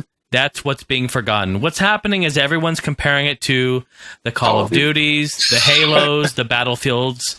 And you guys, it is not at that caliber. It's not that caliber of a game. It's just not at that level. This is the game that makes fun of all those games. This is the game that just throws fun at the genre. I mean, this is coming from Duke Nukem, who is the king of one-liners and tipping strippers and pissing and shitting on things. You know what I mean? Like, this is everyone's taking it very seriously, and you can't. Duke is not serious at all. This is going to be mindless shooting, run and gun. Again, pissing and shitting all over the place, just having a good time. And that's what the game's about. I bought it, and I've played about 30 minutes. It's all I could squeeze in today before we started recording. And so far, I thoroughly enjoy it. It's a great game. I'm looking forward to going through it. And I went and looked on the multiplayer just because I'm interested just to see how it's laid out. I haven't played any yet. But first of all, it's laid out perfectly. I wish every genre of game take note from this. I mean, it is customizable. Everything's laid out. The server screen shows you the server name, the who's in it, how many players, what type of game, and ping.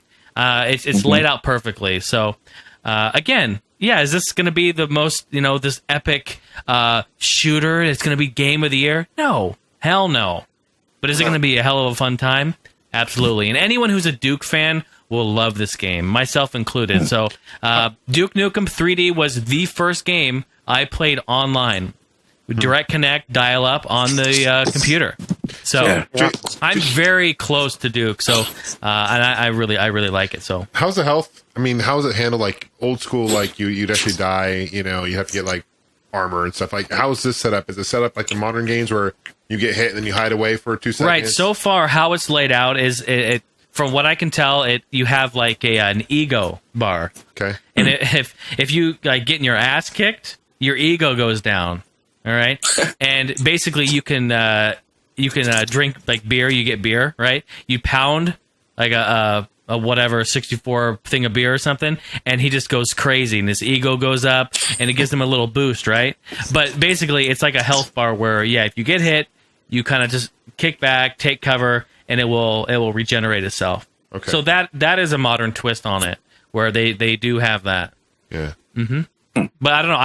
I haven't gotten too far into it, so maybe there's like armor or there might be. I don't know yet. Could it be that could it be because of the low ratings and all of that? The reviews are very underwhelming. It's because of how long it took them to release this. Yes, and that's all it is. Yeah, I mean, think about this, and we've talked about this previous. We've been waiting 12 years since this release. Here's the thing: when you hype, I don't care. Forget we're talking about Duke.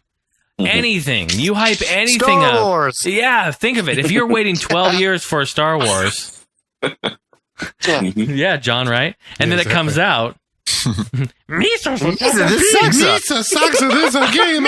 Oh, me and mine. So we gonna die, right? So, but you see my point. If you wait that long and something's being hyped up, it will never live up to the potential. Never. It just can't. And everyone's thinking it's come from another planet or something. It's just not happening. So just for reference here, for Metacritic as of right now, there is one positive review, which is a 77 score, 17 mediocre yellows, 14 bads, averaging a 49 out of 100, and the user reviews 9 good, 8 bad, 2 mediocre. So just to put that into perspective. And where do those come from? The general public? The user reviews, the 9 good, 8 bad general public, and then the critics right now, 14 bad, 17 mediocre, 1 good. Yeah, see, that's what I've noticed too. All the quote unquote professional reviewers are hitting it hard. Yeah, just really hitting it hard. But like I've talking to gamers, and a lot of gamers are saying, it's a good game. It's not bad. It's not the best. It's not the shittiest. It's right in there. It is what it is. It is what it is, man. You got to take it. Do you know what it means? It's just what? Wait a month and get it for $20. Yeah. If anything, wait and get it real cheap. Exactly. Yeah. Yeah. Totally.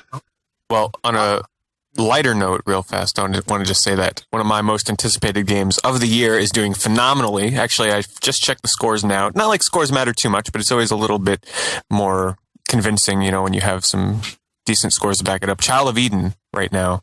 15 good reviews, 0 bad, 0 mediocre. average score of 85 out of 100. I thought the game was going to get panned a little bit because supposedly it's really short, which I honestly don't mind.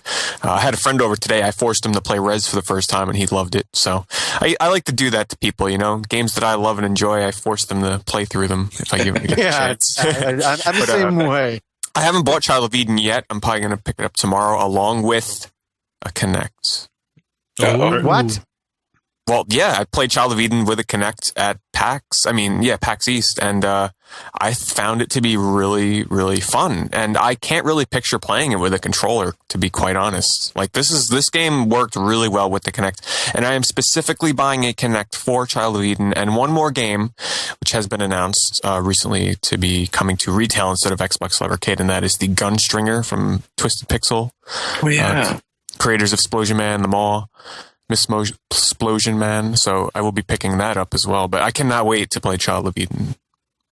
Yeah, actually, I was talking to Brian from Game Deals today, and he was at E3 as well, and he said he was totally disappointed with Child of Eden. And I was really thinking about you, and so I asked him, I said, "Why?" And he's like, "I don't know." He goes, "It just didn't do anything for me." He said, "I kind of thought the controls weren't great," and I'm just like, "Was he playing with a Kinect or a controller?" Do you know if he was playing with a Kinect? Yes. Okay. I don't give a shit. This is the sequel to Red. I'm not. No, Pete. You know, Pete. The last thing I ever want to do is knock something that somebody's excited about. But I was talking to Brian, and he's like, "Oh yeah, I played that Child of Eden game." I said, "Oh, how was it?" He goes, "Oh, I didn't like it." I'm like, "You why? What was wrong with that?" I was kind of in that zone. He's like, "Oh, I guess controls for everybody. Boring." I'm like, "Oh," I'm like, "Pete's gonna love it." Cynicism these days. I mean, everybody's just hating on everything. I don't know. Herman, did you play the Star Wars Kinect, or did you see it at E3? I saw it, and it does need work. Because it just the latency on it. But I think it's cool. I think it's okay. I mean, those are some pretty cool, games and things. That I can see myself, getting a Kinect for something like that, and that Child of Eden. I want to get that too. Herman, I have a question for you. I don't know if you guys addressed it earlier, but when it comes to games like Star Wars Kinect and all that stuff, is it nothing but waiting on lines at E3 to play anything worthwhile, or can you only really get your hands on the little indie games that people don't really gravitate towards? Yes, you can. Oh yeah, there's tons of that. It's only the big high profile ones, like the Aliens, Colonial Marines, that you had to get in line for it. You had to wait at least, I'd say about an hour. A lot of the big profile games are the ones that you had to wait in line for. A lot of the independent ones they had a lot of kiosks for it, so you can just try the game out. Yeah, you can. Yeah, it's no problem at all. I mean, it's not bad. I mean, as far as lines go and stuff. I mean, there's a lot of people there, but there's always something free for you to play. So that's what I was scared about going to E3. I just saw pictures just waiting on lines all day. Did you play Sonic Generations by chance? I didn't play it because there was a lot of people on that one actually. Yeah, but I did play the 3D one, the one that I guess that was on the it was the Generations one. Yeah, the one that was on. Well, they had the PlayStation one, the PlayStation 3, because I guess they have like 3 versions of it. Yeah, because they had the 3DS one, and then I think the one that I played was the PlayStation one. But yeah, no, I was able to play that one. It's insane. I mean, the way it looks in 3D. It is impressive. So would you say it's worth buying It is worth 3D, buying. In terms of a 3D monitor that Sony's releasing for $500, would you say it's worth it? Yeah, I want that too. I want that monitor too. But yeah. God damn it. Yeah. Now I gotta buy it. Hearing that it's actually it is good. I think it's only the people who played Sonic back in the day and who remembers it for over 20 years. I mean, literally played it for over 20 years will appreciate it.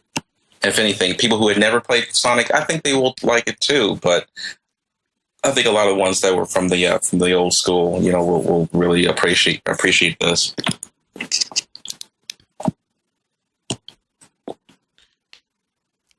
Awkward silence. Awkward silence. I know. There's no awkward silences. Thing. So should we move into some questions or more E3 talk? What do you guys want to do? Did you guys discuss? Because I'm sure you guys recapped in the beginning of the episode the whole debacle what happened. Yep. Did you guys give your thoughts on E3? Yeah, I think so. Why don't we just kind of cut right back to it? You give your thoughts on it, Pete, because you haven't been here for the episode. So, we've in our minds we've already talked about E3 because of the last episode, but we're just we got to retell it again. You got to talk about that 3D monitor and stuff like that. All the stuff that we talked about last episode that I know we're forgetting. So. But have you guys kind of gone over everything? Yeah, a little bit. Have you talked about the Wii U, I'm sure. Yeah. So, Pete, why don't you tell us about what you thought of E3? Because we've already kind of covered it. What we all thought earlier on. So, I'll try and be brief because I know it's getting a little late, and I've already covered the Wii U on my channel, so I've rambled on about this thing enough. But in short, the Wii U. Well, I'll start off by saying that I felt that this E3 was the most underwhelming E3 I've seen in quite a long time. Just my opinion. There weren't a lot of surprises. To me, E3 is all about the big bombshell surprises. Like, oh my God, I didn't see that coming from nowhere. Even the Wii U this year, like we had a good idea of what that thing was going to be like. Mm-hmm. So there was nothing that really blew me down. Like, granted, I stayed up the days of E3, and the first day of E3, I was up for like 10 hours straight just watching coverage. It was insane. But Wii U, gonna have to see where they're gonna take it. Honestly, it's gonna be hard for them to convince the hardcore gamers that they need to buy this thing when, first of all, the gameplay they showed off wasn't even for the Wii U, so we don't know if the games will look quite as good or if not better. The games that they showed as well will be releasing months after they come out on the PS3 and the 360, so it's going to be up to Nintendo to kind of prove to us that we have to buy these games on the Wii U instead of the 360 and the PS3. Because think about it, Call of Duty, BioShock, Battlefield 3, people that buy those kind of games are going to buy them on the 360 and the PS3. Yeah, that's what Jason was saying earlier. I don't give a shit. I don't care what you tell me. They are not buying those on the Wii U unless there is some kind of feature that makes it so worthwhile to buy it on the Wii. So sort of exclusive for it, yeah. Mm-hmm. I even if they make some kind of exclusive for it, I still don't think that people are going to buy it on that system. The only people that are going to buy it are the people that only support and buy Nintendo consoles. That's what I said. The Nintendo fanboys give them something. Yeah. Mm-hmm. Yep. That's it. The Nintendo fanboys are going to be thrilled because they're getting a lot of new content that they've never had before. Yeah. But when it comes to other games besides that on the Wii U, it seems like it's going to... Now, here's some breaking news that they finally just announced. Miyamoto said it himself, that right now, the Wii U, only one controller per system. Yeah. So Nintendo's whole play together with the family with multiple players is kind of thrown out the window. I mean, you can still probably do multiplayer games, just only one person can have a touchscreen controller at a time. Yeah, and the rest of them are Wiimotes. Yeah. Wii remotes are just, looking at the screen. So who knows how that's going to go. I don't want to sound too negative about the Wii U. I mean, I'm totally excited for the games that'll be coming out for it. But it's the kind of thing where you have to play it and see, play it for yourself. Exactly. So let's hope for TGS and some announcements there, some actual games. Yeah. That's what I'm dying to see. I can't wait to see that. Well, I'm hoping it's not the ones that they were announcing at E3, which is basically, like you guys were saying, there's, the ports that are over on the Microsoft and the PlayStation. Yeah. But I'm just wanting to know, what is Nintendo cooking up? What is the extra building that they actually put in, their new R&D development, facility? What is this going to probably it might end up being because of this Wii U. I don't know. I'm just making assumptions, but who knows? I'm just hoping something really good comes out during when is TGS? When is TGS? Sometime in September, I think. June, July. You know what? That would make sense that they show the system, kind of get that out of their way, and then they go, boom, show some killer game that blows everybody away. Yeah. That'd be cool if they did that. Like the Ultimate Mario game. Oh. I'm gonna get deflated again when they don't show up. Well, they kept teasing us with this new Zelda game or some sort, a demo there. I mean, I don't know if you guys saw it during the press conference what they were showing. Yeah, and I'm thinking that may be something. I don't know. I think it's sort of just like it's just a tech demo to show what they think the system is going to be capable of putting out. I mean, think back to the Killzone. Think back to the Killzone 2 demo and Star Wars demos. Those games don't look anything like they did in those trailers. That's true. Yeah. That's true. And that's something that So that's something that we mentioned again last time, is that I find it's always interesting. Nintendo will always show like a movie of what the game is going to be like, and you're like, wow, that's going to look amazing. And then the next time you see it, you're like, oh, okay, it's not as amazing, but it still looks really good. And then you actually see the actual gameplay footage at like an E3, and you're like, oh, it kind of looks like it's kind of like Skyward Sword. It's kind of got the graphics kind of went more to what it actually is on the system. Kind of like the Red Steel. Red Steel. Yeah. That came out. Oh, yeah. Yeah. Yeah, totally. Oh, good old Red Steel, eh? And I got a friend of mine at work that if I actually mention the word Red Steel, he gets into his face becomes red. He gets so angry. I don't care what people say. I still really thought that was a good launch game. I'm with you, Pete. I thoroughly enjoyed it. Yeah, it was glitchy and it had lots of problems. Was that a lot of launch clipping title? issues, but you know what? It was a really cool game, and I think first of its kind for the Wii. There, it was good. My friend hated it. Speaking of Move controllers and all that crap, I think Sony and Microsoft, oh my God, first of all, their press conferences kind of bored me to death. There was, besides, the nice showings of Uncharted, but I mean, still, all stuff that we knew was coming. The biggest surprise between the two of their shows was probably, the freaking monitor for PlayStation, the 3D monitor, and maybe like Far Cry 3, which, I don't know, I'm not really, it looks good, but I wasn't like, oh my God, I can't wait to play this. But I want to talk about the 3D monitor. I think that's a great option for people that don't have a 3D TV like me. Someone like me that just bought a new TV a couple of years ago, don't really feel like spending $2,000 for a big 3D TV. Exactly. This will be fine. I'm going to use it as my computer monitor. And when I want to play 3D games, Shadow of the Colossus, Eco, stuff like that, I will have a 3D monitor. And 3D movies, I mean, it's pretty small, but to be able to have that experience for a fraction of the price, I'll totally make the sacrifice. It's priced I think right. it's a really smart move on their part, really. It's priced right, yeah. Mm-hmm. Just like the Blu-ray, with the PS3. I mean, I'm sure 2 or 3 years from now, we'll all be kicking ourselves for buying this monitor because I'm sure the price on this stuff is going to plummet. That's the thing. Look at the technology of Blu-ray. Like when they first came out, they were $1,000. Oh God! And now you can go get one for like $150, $200. Yeah, so they're doing it again. And now DVDs, same thing. DVDs when they first came out were thousands. Now you can get a DVD player for $20. My first DVD player was like $450. Yeah, I bought one. Same year. Yeah. So the Matrix. It's kind of 3D technology, and I mentioned this last time, but the 3D. I'm not going to get a 3D TV unless you can watch a 3D without glasses. Because it's frustrating because it only comes with one glass. Pair of glasses, so you have to purchase more. They're lowering the price of glasses. They keep all these, as you're saying, in games. Everything's going down in price. Yeah. So what I think Sony's trying to do, their entire press conference was about 3D. They kept saying to everybody, put on your 3D glasses now. And they want everybody to adopt 3D. And they're trying to get the price point down so everybody does adopt 3D and go, this is the only way to game, and this is the best way to do it on the Sony PlayStation 3. That's what they want. I think you guys are the first to even agree, like 3D, because I mean, everybody else I come across with, they're just like 3D. They're just sitting there, I don't like it. It hurts my eyes and all that kind of stuff. Oh my God, we've talked about this. People will bitch. People will bitch about anything and everything. Although have fun with life, people. My eyes bled when I first played the 3DS. So yeah. Hey, Herman, I was there. I've seen it.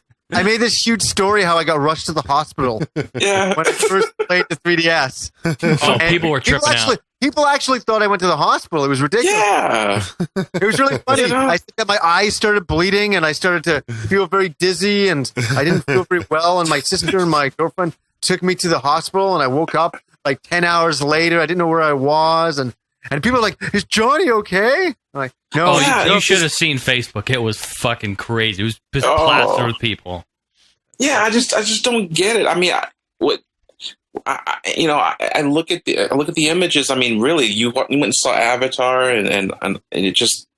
I mean, I just don't understand people. I mean, how is it that difficult to actually be able to play a game, and have, the splitting image? It's improved now. It's not like it's all like red and the red and blue and blue. it's like putting on some sunglasses and just, and watch, some nice little images that don't look like they're not like really flickering in your face. It's just, I don't get it. I just don't get people's hang up on it. I love 3D. I got to tell you, when I saw Avatar in 3D, I was like, this is unbelievable. Because I'd seen 3D movies before, but when that movie started and you're in the ship, and all of a sudden, all the what do you call it? Cryogenic chambers open up. Cryogenic sleep chambers open up, and everybody starts floating out. I was like, "Oh my god!" I thought I can't watch this movie. Yeah, I can't watch it because it's fucking unbelievable. It was incredible, dude. I'm excited for the Star Wars to be in 3D. I know Johnny has mixed feelings about that, but my thing I kind of too. Me too. I will see them, but they weren't originally conceived in 3D. Exactly. Yeah. That's what I'm saying. Yeah, that's true. I'm still really stoked though. Although they're starting with episode 1. Misa gonna see it in 3D now. Are they really starting with episode 1? Yeah, they're gonna start with they start with Wait, how frequently are they releasing these movies? Every year. Like once a month? Once a year. Every fucking year? Are you kidding me? 6 years? 3 years to get to the original George trilogy? Lucas is gonna milk the shit. I just actually went a couple weeks ago. I went to the Star Tours new ride in Disneyland. It's in 3D. I heard it was awesome. It's unbelievable. It's very sudden. Yeah, Herman, you live probably pretty close to Disneyland, no? Well, I haven't been there yet, but I've seen. I mean, there was some clips. A friend of mine, he works for LA Times, and he was able to go inside with his camera and just actually film the actual ride. So it was all into the 3D thing and stuff. But it looked incredible. I can imagine how it would look in 3D. It was awesome, and there's 54 different combinations of the ride. Yeah, it's just what they take you. The trips that they take you on. Yeah, and I mean, there's like 50 different ones. There's 54. Or different variations. There's 6 different planets you can go to. You only need 2 planets each time, and there's like 2 holograms. So what they do is they just they mismatch them. So like. There's only really technically 6 planets to go to, but then there's 54 different combinations of those planets. So it's really cool. So like just thinking of how they did that in 3D, I'm really stoked for Star Wars in 3D. I think that's gonna be awesome. Oh, Jar Jar Binks in 3D is gonna be fucking awesome. Dude, that tongue coming out of the screen, like licking you. He's a Jar Jar Binks. I can't wait for the pod race in 3D. That's gonna be the pod race of the movie. I'm gonna open up a bar. I'm gonna open obviously an arcade, barcade. But I'm also gonna open next door a bar based on Star Wars. And you know what I'm gonna call it? What? Bar Drinks. Oh, that is good. I like that. Come to Bar Drinks. Ghost town. Dude, when you need the commercial recorded, you just come in here and do the voice for it, and we'll be done with it. Bar Drinks. I love it. That's great. Listen to this guy. That's and hilarious. you could have like a buffet, and then you could just call it instead of Boba Fett, you could call it like Boba Fett. Like you have like like all you can eat. He sits up all night coming up with these. He writes them all down. And Thursday special Pizza the Hut. Yeah, Pizza the Hut. Pizza the Hut. But I just want to see the original trilogy. I don't want to see the first 3. I don't want to see that again. Yeah. I just want to go in the order it was originally intended, which is A New Hope, Empire, Jedi, and then do the prequels. Yeah. Or go backwards with the prequels. Yeah, I don't want to wait 3 years to get to the original trilogy. They're taking a big risk. They're assuming that 6 years from now, 3D is still going to be, the hip big thing. It will be. It will be. Well, the thing is, I've said it before. Where else can cinema go? What did I say? Like, was he going to bring in smell-o-vision? Smell-o-vision. Yeah, that's not going to fly. As long as they make it optional for those who don't want to see it in 3D and those who want to see it in 3D. That's happening. It can coexist. It gets so expensive for movies nowadays. It's just ridiculous, especially in 3D. Yeah. Like $15 to see a movie. Yeah, you kidding me? It's all about concession. Fucking Milk Duds and Pepsi, like $15-$20. I sneak my shit in, dude. Are you kidding me? Sneak that shit in. Yeah. Oh, look at this rebel. Look at this. You go to 7-Eleven next door. You sneak that shit in. Rebel. It's all about Junior Mints, though. Frozen Junior Mints. It's crazy down here. They pat you down in our theater. Shit. Really? I never. No, I'm totally just kidding, but there probably are some. Probably. It is the States, so I believe that crazy. No, they smell the food and they like where it's coming from. They want to look into your bags and stuff like that. They do that. Wow. What's in that bag? Uh-huh. What you got in that bag? Yeah. So Pete, do you think they should release? Greasy.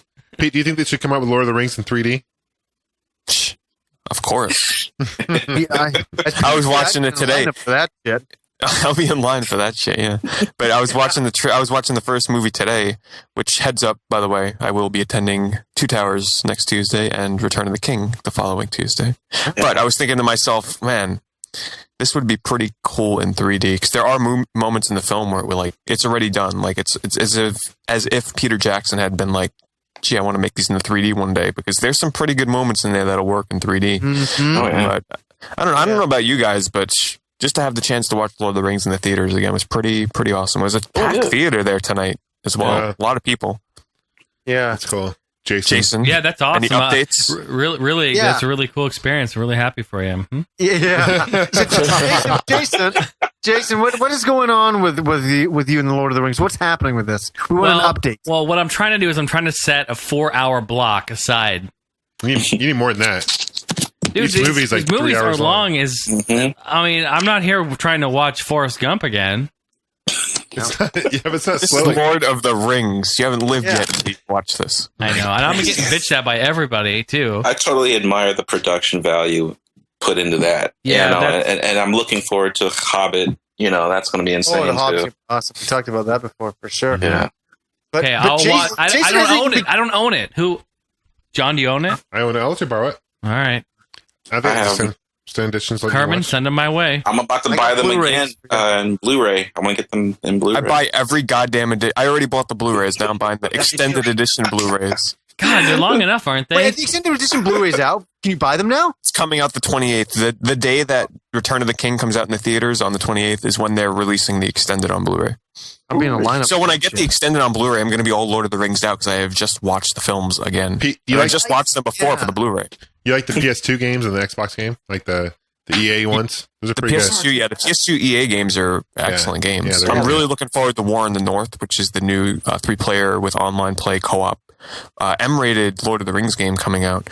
And I really did play Lord of the Rings Conquest, despite everybody's bad talk about that game. I played that game online like nonstop. Think of it this way: it was like the Star Wars Battlefront of Lord of the Rings. That's what Conquest was. Fun. I got bad ratings though. Unfortunately, I liked it. Yeah, it was a decent game. The single player was okay, but the online was just a blast. I loved it. Right on. Yeah, so But what we're talking about? We're talking about 3D. Yeah. No, hold on. I have a question for you guys. We were talking about 3D, but I want to know your opinions. Were you convinced on the... Now, John, I know you already have one, but Jason, Herman, do you have a Kinect? Yeah. Oh, no. I don't have Kinect yet. Not yet. Were you guys, besides John, were any of you convinced from what Microsoft has shown that you need a Kinect? Yeah, watching that Disney adventure game, I was so... You see, So but you when I- see where when their I saw targeted this- audience I is, saw though. this kid flying about. You don't even need skill anymore for video games. I'm like, I know. I was just ready to just say, man, I don't have to go to Anaheim no more. I mean, I can just go to Disneyland right in the the privacy of my own home. I'm just telling you, Microsoft is so lucky that they are releasing Child of Eden with Kinects, because I would otherwise not buy one at all. I would buy it just for the Child of Eden and the voice recognition, features and things like that. I don't want too many games with freaking motion control. I mean, I want to still use my controller, but but the voice recognition I love. I mean, that's that you don't have to put so much effort into it. yeah, we were talking about that before. Yeah, Xbox, make me a sandwich. Yeah. I will say that the Kinect microphone though absolutely sucks. Like trying to talk to people on it, it's terrible. Because I was using it initially when I bought it, and I was talking to people on. Yeah, like, dude, I can barely hear you because it picks up all the background noise too. It's just really not very. Of course, right? It's only a Yeah. cheap microphone. Yeah. For sure. So, What about the Move? I'm not convinced yet. When Pete, I was mentioning earlier that I was talking about, a Fantasy Star first-person type of game. And what are you saying before that you didn't think that type of game would be possible? We had a whole argument thing going on about that. How the Kinect is still limited to on Rails games. Like, they're saying that the Fable the Lost Journey is not on Rails, and there's like some horror themed game where in order to, it's not on Rails. The way you move around is you just take your left and your right foot and you move it forward, and then you kind of walk really slowly forward or backwards. But I mean, come on, how ridiculous is that going to be for, a modern first person shooter or anything? Like, they're still restricted to on Rails. I don't really know how. What was that Ghost Recon game? That didn't look like on rails. It has to be. How can it has to be? Because the gameplay they showed off where they were shooting, they weren't moving around. It was just a static screen shooting to the guys. Yeah, that's what it seemed like to me. Yep. Really? Okay, I gotta go check that out again. That's fucked. I can't imagine that being on rails though. That's what I have a hard time with. It's probably like a shooting gallery game where it's like you kill some guys and then it's like, okay, which way do you want to go, left or right? And then you like move your hand up and it's like, okay, we'll go to the left. And then you go and shoot some more guys and, it's... Really? Why Tell would be me, how would really you free roam? disappointed if that's the case? You don't have any kind of freedom to move around in any environment? Well, I'm just speaking from what I've seen. I could be wrong, but, based on the gameplay and from what we've seen with other Kinect games, no. You could tell sometimes when it's actually in real time and when you're not on rails is when they actually have a little crosshair and you're actually, it's just the way the movement when you're using the controller.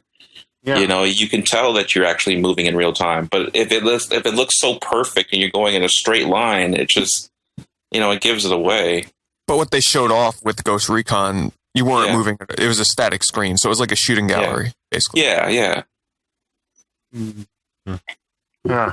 So that's the Kinect.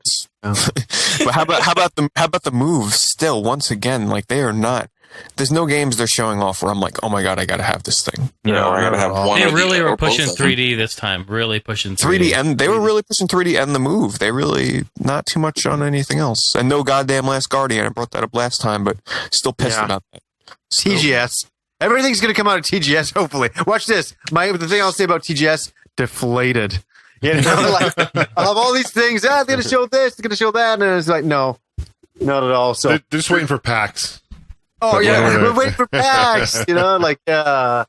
It's always one ahead type of thing. But well, hey Pete, we were saying our one word to describe this year's E3. We all of us went. What would yours be?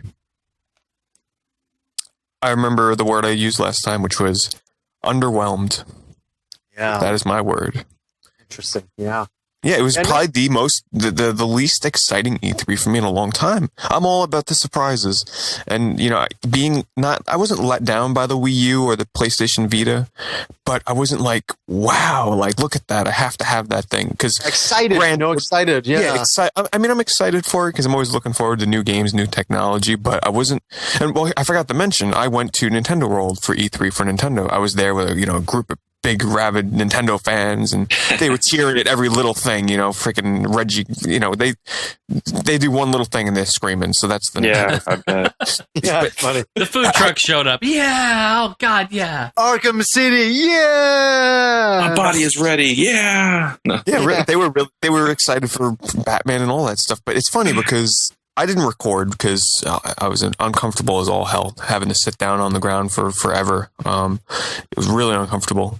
But one of my friends was recording, and he has a video of it up online. But after the press conference, he was recording the crowd a little bit, and I'm kind of just there, blank stare, pondering at the screen, watching as they were showing off some, they were demonstrating how you use the system, and I was like, I don't know, I don't know about this system. I have to see where it goes. I wasn't jumping up and down wow, did you see that? Did you see that? I was more excited for, the 3DS games they were showing off, like Luigi's Mansion 2. I'm super excited for. But the Wii U, like I said, not too good, not too bad. I'm kind of in the middle with it. So everything was upgrades. It was all about upgrades. And you really, though, we can get excited, but we're not that excited because it's continuing off of what they've got so far. I think I was another Star Fox game, another Mario Kart game. Yeah, basically. I'm not saying we hate these games. We don't. We enjoy them. But it's every system is another version of it. How many versions of Mario Kart have we played?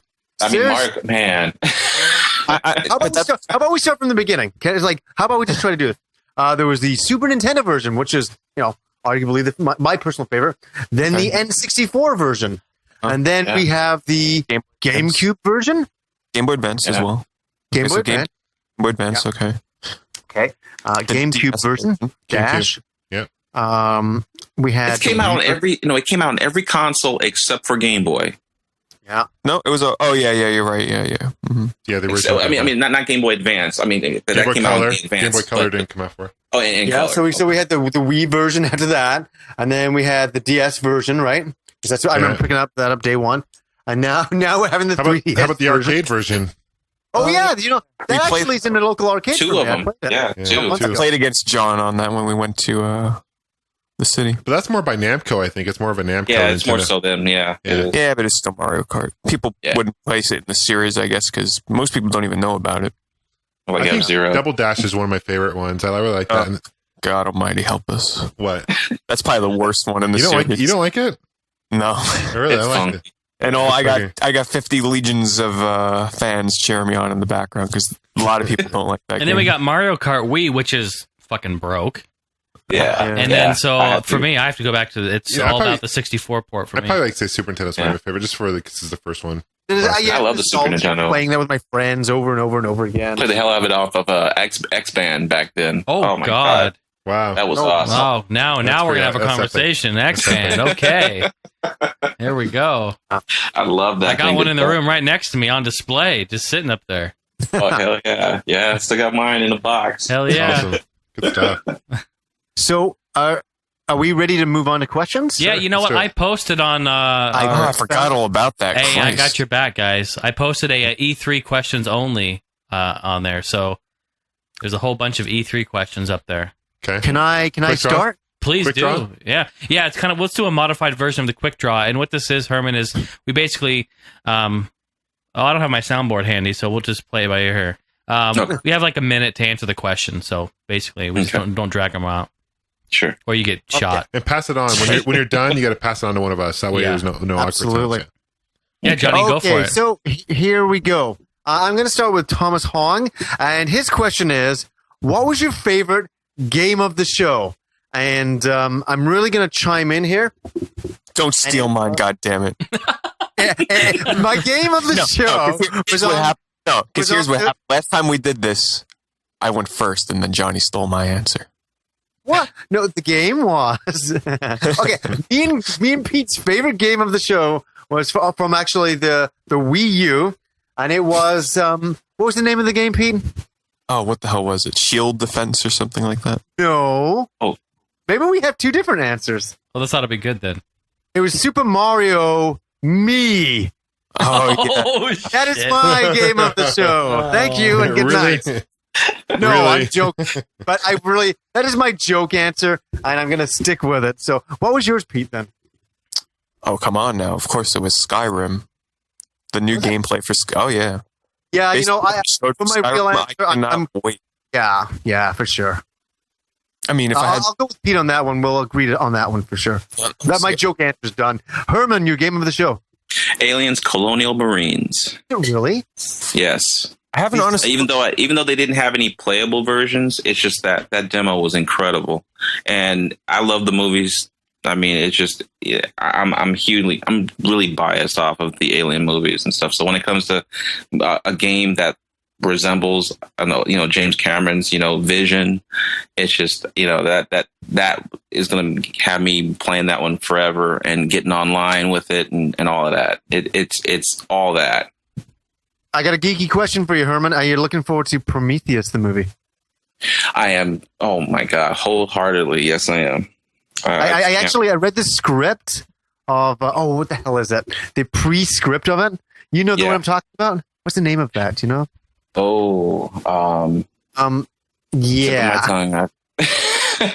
Yeah. Sorry, for anybody who wants to know, it's actually the prequel to Alien 1.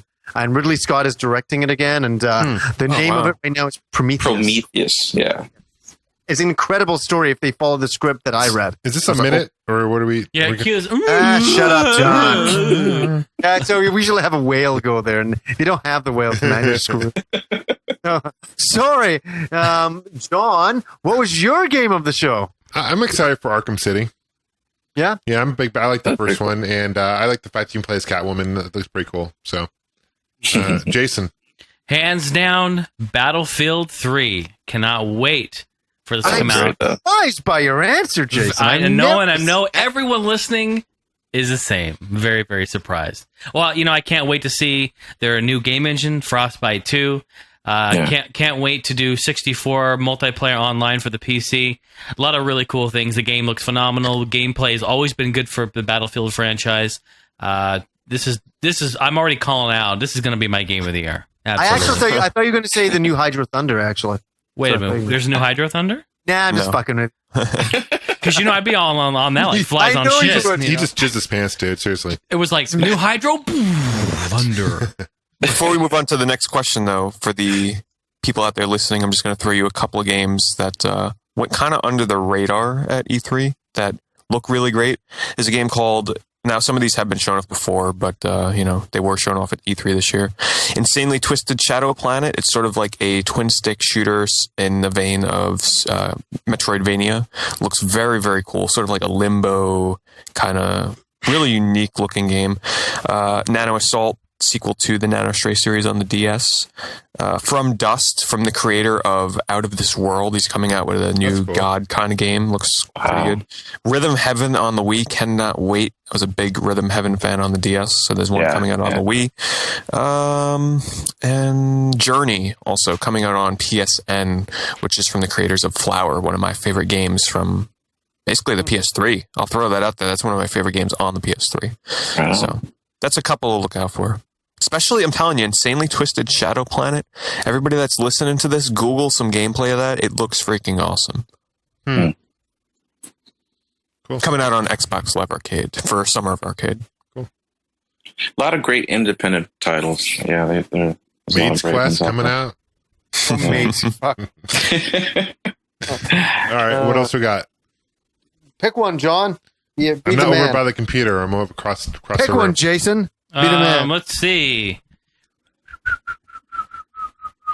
Most anticipated announced 3DS game by Juan Vazquez. Vasquez. Yep, that's one. It's an alien's name. It's for John. It's for John to ask. That's John's because he gets to pronounce the names. Anyway, most anticipated announced 3DS game. You guys think of any? Oh, I got one. Kid Icarus Uprising. Oh, yeah. Yeah, it looks that good. looked great. It even played great. It reminded me of kind of like Sin and Punishment. Yeah, I went to Game Deals tonight and I actually downloaded the Nintendo Store, my 3DS. And that's the movie that I downloaded, and I watched it in 3D. And I was actually racing back to get to the podcast, and I'm watching it in the elevator, and I'm like, "Holy shit!" So I can't wait to sit down later on and look at it. It looked amazing. Yeah, it's pretty sick. Yeah. It's funny you say that because out of all the trailers I downloaded on my 3DS, that is the only one I haven't watched yet. Get that one. That's great, Pete. It looks amazing. So that's a good one. I'm going to say Ocarina of Time, which is out actually next week, and then I'd say Kid Icarus for sure. Have you guys heard anything about that being a limited release? No. Big Ocarina, because I was talking to a guy at GameStop. He's like, reserve a copy because it's gonna be limited, like the special edition. No. Yes, I'm telling you, Special edition is Ocarina on 3DS. You're talking about? You said? Yeah. No, I'm telling you, reserve it. Any of you listeners out there, this podcast is going to go out right before it comes out. I'm telling you, reserve it because I've seen some numbers and. You have to reserve the game. The stores actually are getting in very limited numbers. Oh, they'll restock for Christ's sake. Right. Yeah, the hardcore Zelda players that have to play it day one. Just telling you. Yeah. Whatever's packing with it. I mean, like some extras. They're going to get some extras with it. That's what's going to be limited. Yeah, I don't know, but I just heard that it was just going to be a limited run. I had pre-ordered like mine. The Mario because All Stars kind of deal. Yeah, like the Mario All Stars. Do you guys got that deal in the States, right? If you pre-order it, you get the poster at GameStop? I don't know. I don't really ever pre-order anything. Well, fuck you then. Wait that a bit. Okay, so next question. Okay, we anticipated. Most John, anticipated? Did you already say yours? No, I think Luigi Mansion 2 looks cool. Yeah. I'm still with Alien Colonial Marines. Yeah. I'm really looking forward to all the first party, Mario Kart and Star Fox coming out. I know maybe we're talking about actual physical games, new games, but I'm really looking forward to those. And I remember I said if they release Star Fox, I'm gonna get a 3DS. How about F-Zero? yeah. F-Zero would be Oh, sick. F-Zero. I wish they'd do something with that. F-Zero would be awesome. Yeah. So no, I'm really looking forward to that. Yeah, it's just rehashed 64 in 3D, but the graphics are updated, and it's still a classic game. So I'm really looking forward to that. I think it'll be a good time. Dude, I saw F-Zero cabinet the other day in Vegas when I was there. Oh yeah, an AX. I saw that. Yeah. You posted that. Sexy. Those are so hard to find, man. Yeah. I've only come across 2 in my entire life. Really? Yeah. Wow. That's cool. Did you play it? Oh yeah. Hell yeah. Uh-huh. Hell yeah. Hell yeah. That was at Circus, just so you know, Johnny, when you go there. Oh, I remember the last time I was at Circus in Vegas, man. Like, it was so, run with gangs there. Yeah. Like, I remember Oh, I was there, yeah. it's a long time ago. This is when I was a lot younger. I was there Yeah, it with was my parents. good I felt very unsafe there. They have a huge arcade. Huge arcade. Yeah, I And know. unfortunately, a lot of their systems, like, or arcades, are not working. No, Yeah. not. Yeah, they give a shit about them. Sad. Yeah, It's it really is. sad. Sad to see. There's supposed to be like a video game bar down there. over in Yeah. Vegas. Oh, I insert coins. Yeah, which I went to. Oh, okay. I went to last week, which is it's pretty cool. It's really cool. Oh, okay. It's overpriced. Like I got a T-shirt and 2 Bud Lights for $40. Do they let you in with a camera? I was discreet about it. Okay. Yeah, good. I used a flip, so it was pretty discreet. Oh, But okay. it's one of those things Yeah. where it's better to do it and beg for forgiveness and to ask for permission, kind of deal. It's true. Yeah. So I came in there and they had about 40 machines. A couple of them weren't working either, but they had anything from like Mortal Kombat 2, Mortal Kombat 3. So they had a lot of 90s stuff, which was cool. Okay. And it was really laid out nice. They have like this setup where on the right, you walk in on the right, they have these lounge those lounge tables where you have to get like, it's $25 minimum tab to open and sit there. But you can play like 64 games. You can play Super Nintendo games, ColecoVision games, anything from like pretty much, Nice. which is cool. Yeah. And what's kind of neat is they have like a whole bunch of TVs like around the whole bar. And so they play like ESPN and stuff, but then they also sync it up to like people playing Madden and people playing NBA. And it was pretty cool, so. So whereabouts is it in Vegas? It's by Fremont, so it's Old Town. Yeah, I know. So it's Yeah. like it's like if you're on Fremont, like kind of East Fremont's very ghetto. That's where it is. They're kind of reviving the whole scene down there. So it's right there off just a block off of Fremont. Dude, I always walk down there to the street where there's the main road. Yeah. And I get so scared, dude. I don't want to walk in that part. No, well, I know it's shady, right? But Yeah, and I'm like, I'm gonna turn around and go back to where the lights it's are. very shady. But Yeah, no, exactly. they're trying to rebuild that, and that's where it is.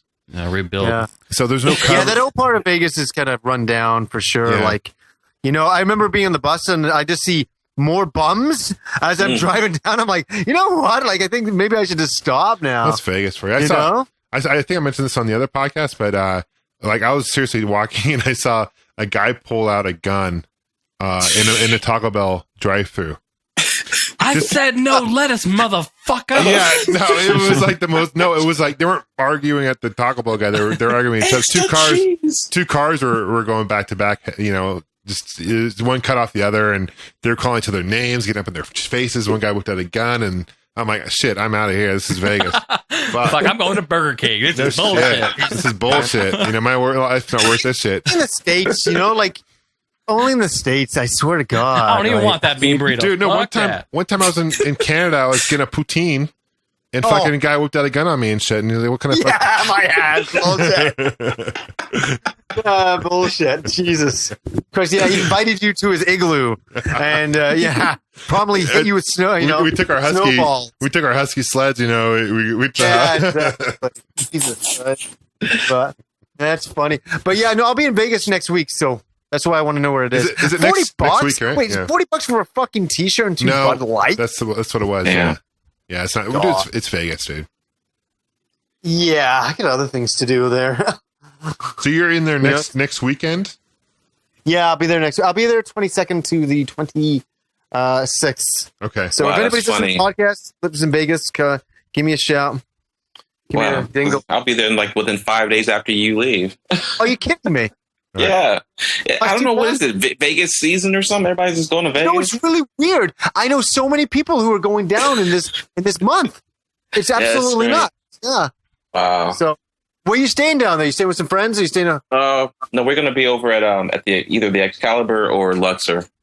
Yeah, nice. Hey, do you know if that ride at the Luxor is still there? Like I don't the think- 3D ride?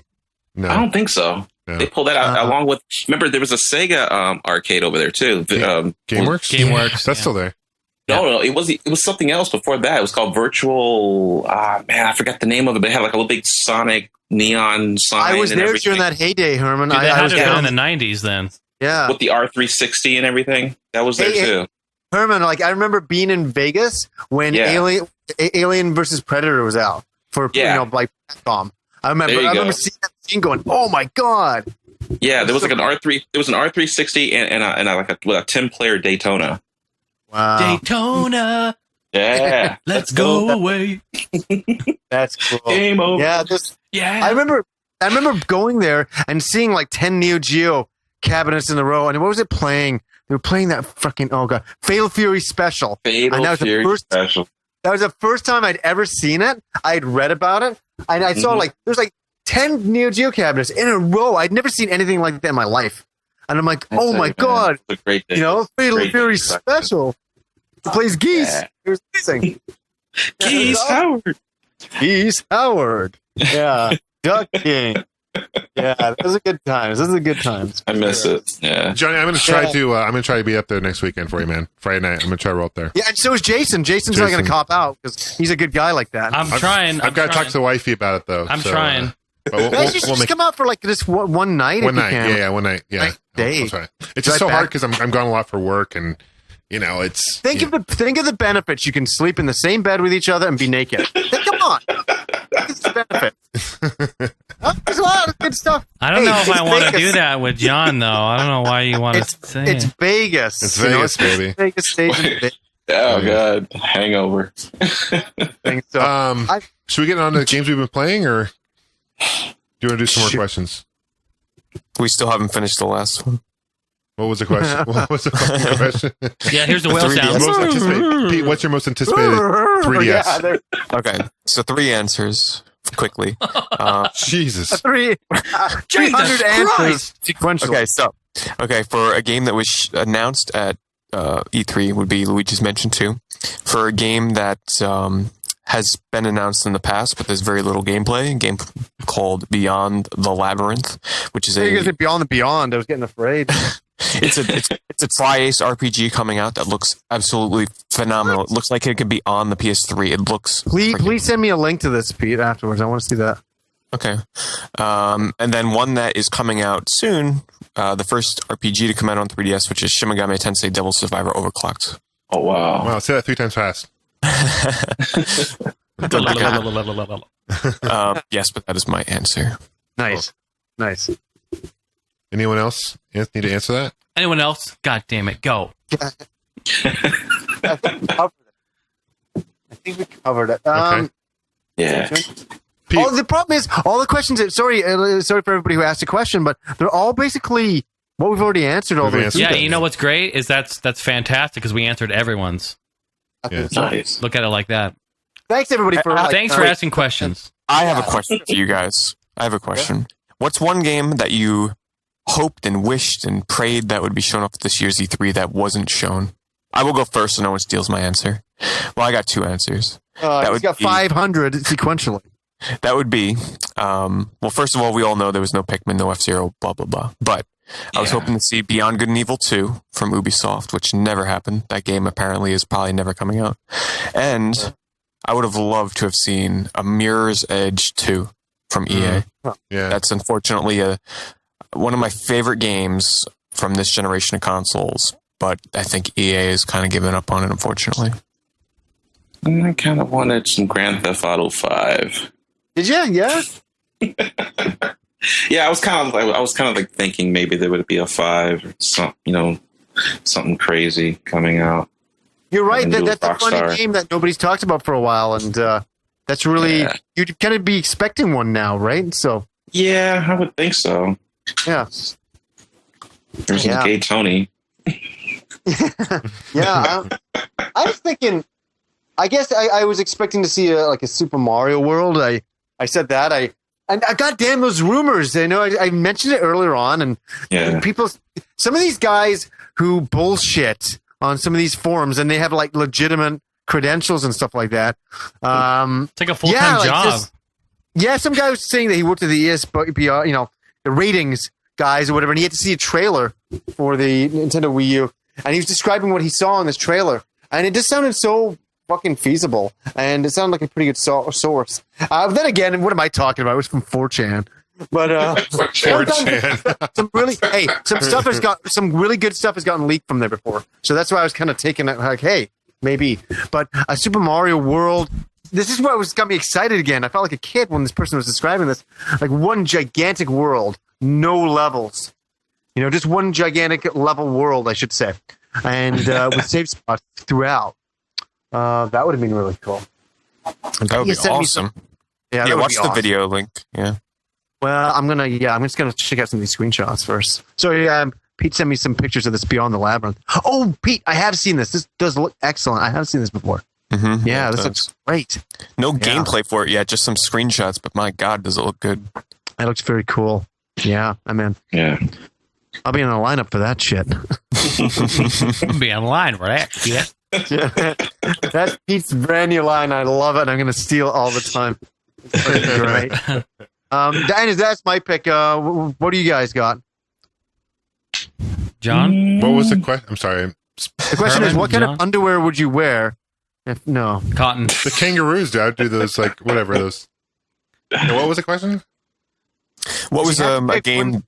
Yeah, if you had to pick a game or two that you was hoping and wishing to see at this year's 3DS, this year's E3 that was not shown.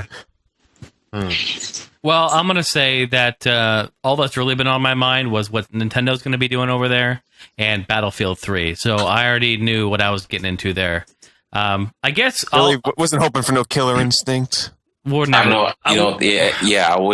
there was a Killer Instinct. Yeah, Killer Instinct would be good. Yeah, well, of course. That's overdue. Way overdue, and I think it's never going to happen. It's never going to happen. Ever going to come back? No, it's never going to happen. Yeah. Nintendo owns the characters, so they can do anything what they want. Yeah, and Microsoft owns the franchise, the name.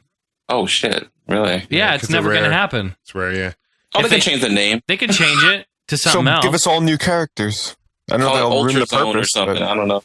You know what? I mean, I feel like we're in a promising time with all these fighters coming out. Mortal Kombat, Marvel. Right. We got all these fighters, right? Just remake it. They could rename it Death Feeling, and everything would be great. That'd be perfect. That's how they do it. We're never getting it. I don't know if I have an answer to that. To be honest with you, I mean, a Star Wars Battlefront 3 would be cool. Oh yeah, I forgot all about that. But dude, I was in GameStop today. Yeah, getting Duke Nukem Forever, and there was this little kid in there, and he's swearing up and down that they had released Battlefront 3 already for 360. No, yeah, keep smoking one, kid. And he was there with his dad, and the kid's like, "Look, there's a trailer and everything, dude. It was like a homebrew trailer. Some kid made it." Yeah, and he's like, had his phone. He's showing the employee. And he's like, "Yeah, no, it's not released yet." And his dad's like, "Johnny, these guys are professionals. This is what they do." Yeah. And I'm like, "Oh my god!" No, Dad, it's coming. And I'm sitting there like, at school told me. "Move along, Johnny. I'm just trying to get my game." I'm surprised after what GameStop fucked you. I'm surprised you still go shop at GameStop. I go to a different one. Do you? Yeah. Which one do you go to? He goes to a different one. I go to the one just right down the street here, next to Fry's. Okay. Yeah. Those guys are nice in there. I got you. I know where that's at. I don't go to those dickhead shitbag fuck faces at the other one. Yeah. I'm so angry about this. He's bitter. Seriously? If I had a grenade, you know where to go. Yeah, that's funny. Frag out. Cool. So the podcast is hitting nearly 2.5 hours, nearly. All right. That's where we get into that. Let's go, yeah. Let's go into games we've been playing real quickly. Okay, real quick. Easy for me. Are you doing a love talk, Johnny? No, we'll do it next time. Okay. I'll go first. Until next time. Duke Nukem Forever. 30 minutes today. That's it. So far, so good. Okay.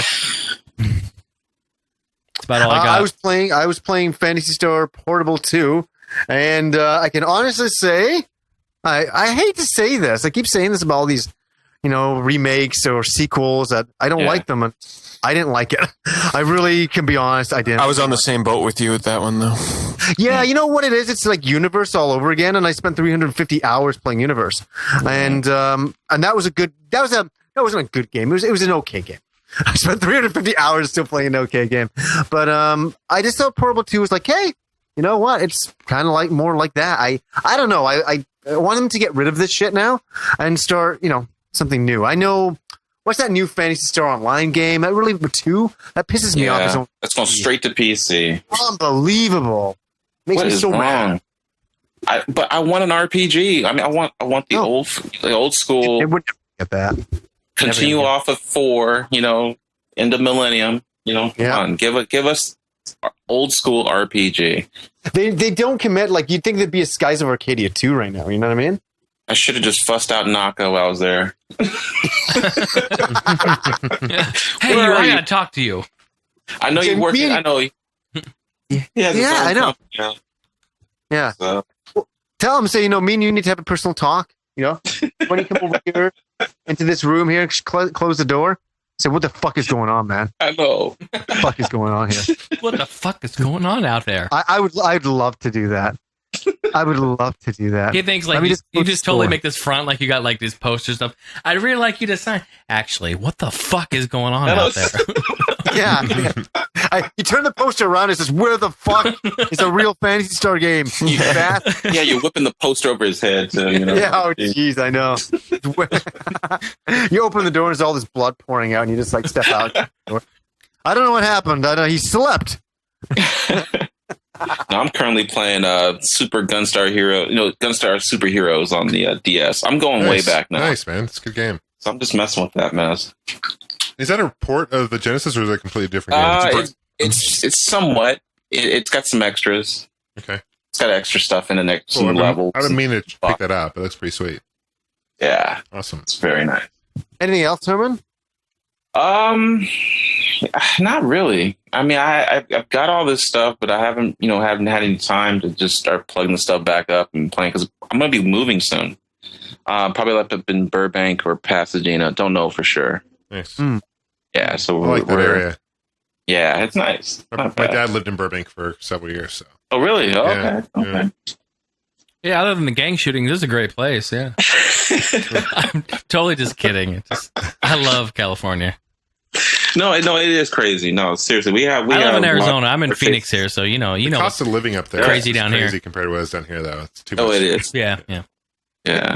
Herman, I got to tell you, like, I was in LA probably around 5 years ago, and I was there I worked at a software company. So we were actually, at the time, we were mapping the whole city. So we were driving around LA, and it's actually funny. LA is a lot like Vancouver, but I got to tell you guys this story. This is my weirdest thing I've ever seen in my life. Is that we're driving around LA, and all of a sudden we drive past this alley, and I swear to God, it was like in slow motion in my mind, because in my mind it stopped, and I just like focused and was like, "What the fuck is going on in there?" This alley, I wish I had the video. This alley that we passed. Mm-hmm. There's like 40 bums in there. Okay. Oh, were you in downtown LA? Yeah. Yeah, Skid There's Row. like 40 bums in this alley, but they're not just like, going through the trash cans doing, I guess, what would classes normal bum things to do. It's just like Escape from New York and stuff. It looks like that setting. It's just. Okay, I gotta tell. Okay, you maybe you've seen this before. I have still never seen anything like this. These bums were fighting each other. And So they were attacking each other. Like, I don't know if somebody found the golden apple or whatever, but this one bum ripped this other bum's clothes off. Like, okay, here's the scene. I'm driving down the road, okay? I'm like driving. I'm in the passenger side. My coworker's driving. And I just kind of look, and I see all this in the span of like 3 or 4 seconds. I'm like, what the fuck? And we drove past it. And I still, I drove and I'm like, I can't believe that. My coworker's like, what did you see? I'm like, I don't know. I don't know. That's the weirdest thing. Yeah, that's what I was thinking. Yeah. You've seen this before, Herman? No, I haven't seen it before. I just came across, just this whole alley just full of like, you have the big drum, that's they have like a fire in it, and look like they were trying to keep warm and all that. It looks all, they have these big tents up, a tarp and everything. It just looks like it's another world, like Land of the Dead, Dude, think about it though. When if someone throws out a fucking half-eaten Big Mac, and they run after it. Dude, it is like life or death. They don't give a fuck out there. Do you know what it was? I think somebody at the time threw a copy of Duke Nukem in there, and they were just going. No, I think bums, that's- at least I think it was poutine. Actually, bums have good taste. Yeah, routine. Yeah, you just don't want to be. Yeah, they don't want to be out there like. I mean, at night. It was. I feel so terrible, but in my memory of it, it was really funny because it's one bum.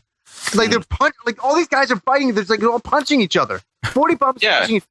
And this one bum's clothes are like being ripped off. I'm like, what the fuck are you doing? Well, it's probably the drug addicts and all that stuff down there. It's just it's no insane. shit. it's sad. It's probably his only clothes they had too. It's really sad, you know. Yeah, and it's right next to jail and all of that. You know, it's just it's a mess down there. That was the one thing I was really disappointed in when I was down in Hollywood. How dirty it was down there. I mean, like it was like when I got into my hotel room, I opened up the blinds. I'm like, here I am, and I'm like, there's a smashed TV in the middle of the road. That's no joke.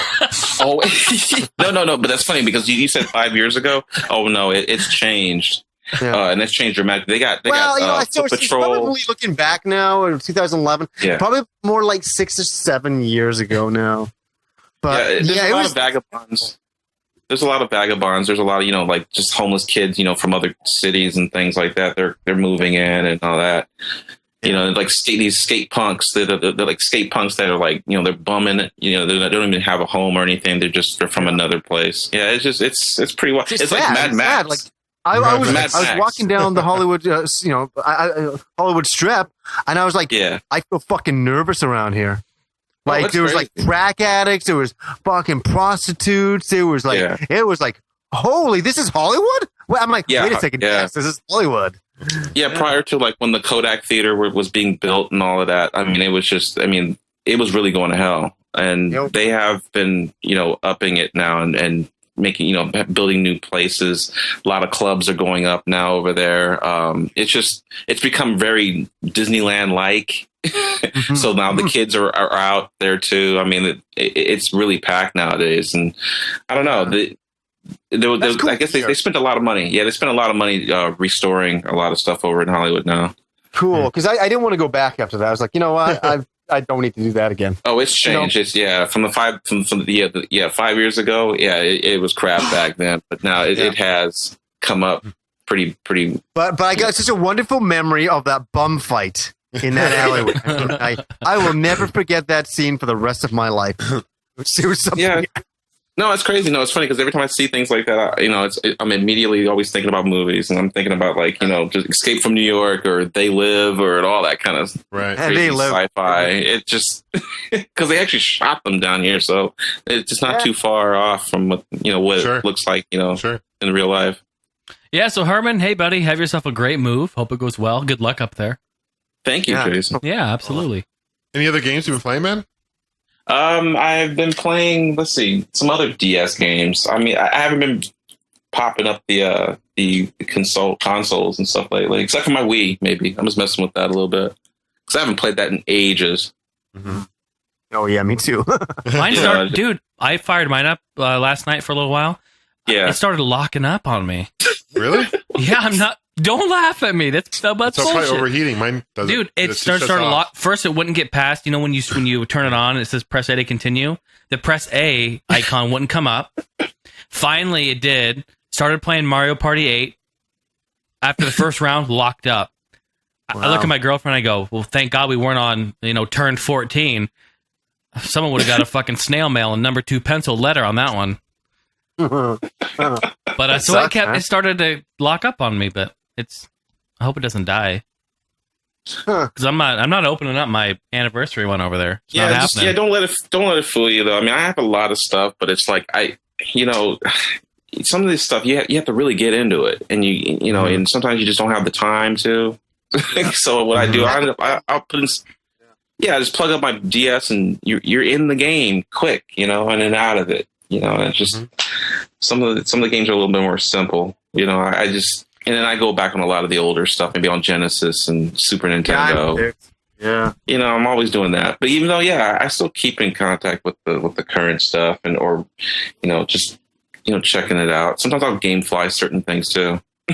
I don't even pick it up right away. Righteous. Cool.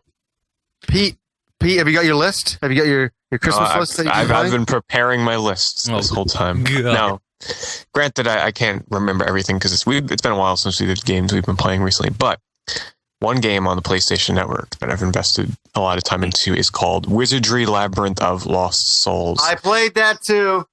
The demo? Yeah, the demo. Yeah, it's I love it. I hated it. It's just like Darkspire and Etrian Odyssey, only even more barren, and at least Etrian Odyssey has some sort of a story to it and a nice style to it. Darkspire is very stylistic as well. This is sort of, it's a bit bare bones, but I love it. I love the whole idea of dungeon crawling, and for those you know what? So do I. But Pete, I gotta say here, I started playing it as well. I love the presentation. I enjoyed all the setup. I'm like, okay, let's do this. I didn't expect a lot, but come on, the enemies are static images in the year 2011. Phantasy Star 1 had animating, enemies. Yeah. In 1987. In 87. Yeah. Darkspire and Etrian Odyssey have static enemies as well, but it's I more enjoy it for the strategic battles. Granted, this game is what? I just think he's mad. Say what? What are you going to say about this game I love? No, the thing is, I just don't understand. Like, why can't you hire a couple of hand-drawn, artists to hand animate? Like, I'm talking to 5 or 6 frames of animation. That is not hard to do. They could have given me a call. I could have done it for them. Honestly, I would have even done it for free. I don't know why they don't know anybody who could have done that. Couldn't tell you. But I would not recommend this game to everybody because, as you can see, it is definitely not a game for everybody because it is straight up.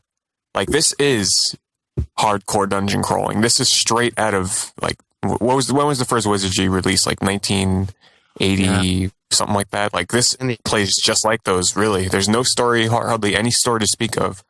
98% of the game is spent in the dungeon, just fucking going through the same looking, room after room. It all looks the same, battling wave after wave of enemies, just leveling up your guys, learning a predetermined set of skills. So there's no such thing as skill trees in wizardry games. And having a set amount of spells that you can cast at one time. There's no such thing as MP. There's just a set amount of spells you can use per dungeon trip. And going back and buying new equipment, getting new drops, making your guys more powerful, kind of just going about it. I just love it. Let's say a very punishing type of game. Punishing. But very, very rewarding. I understand if you keep grinding at it. You feel you have to like grinding. Yeah. If you like grinding and just the sense of piecing together a team and watching them get stronger, maybe give it a try. It's for a very specific RPG audience. But anyway, I'm enjoying that game. About 10, 11 hours into that. Next, I went back and I revisited. I started playing Pokemon White again because at Nintendo World, I felt very left out as everybody was playing Pokemon but me. So last time I left off, I was about 3.5 hours in, but I went back and I am now about 8 hours in. I just finished the third gym. Really liking it. I got my 2 strategy guides. I got my Pokédex now. Because the first time when I was playing through it, I didn't have the Pokédex guide, which I like to have when I play through a Pokemon game. So I know what the hell is going to learn what, especially with these new Pokemon.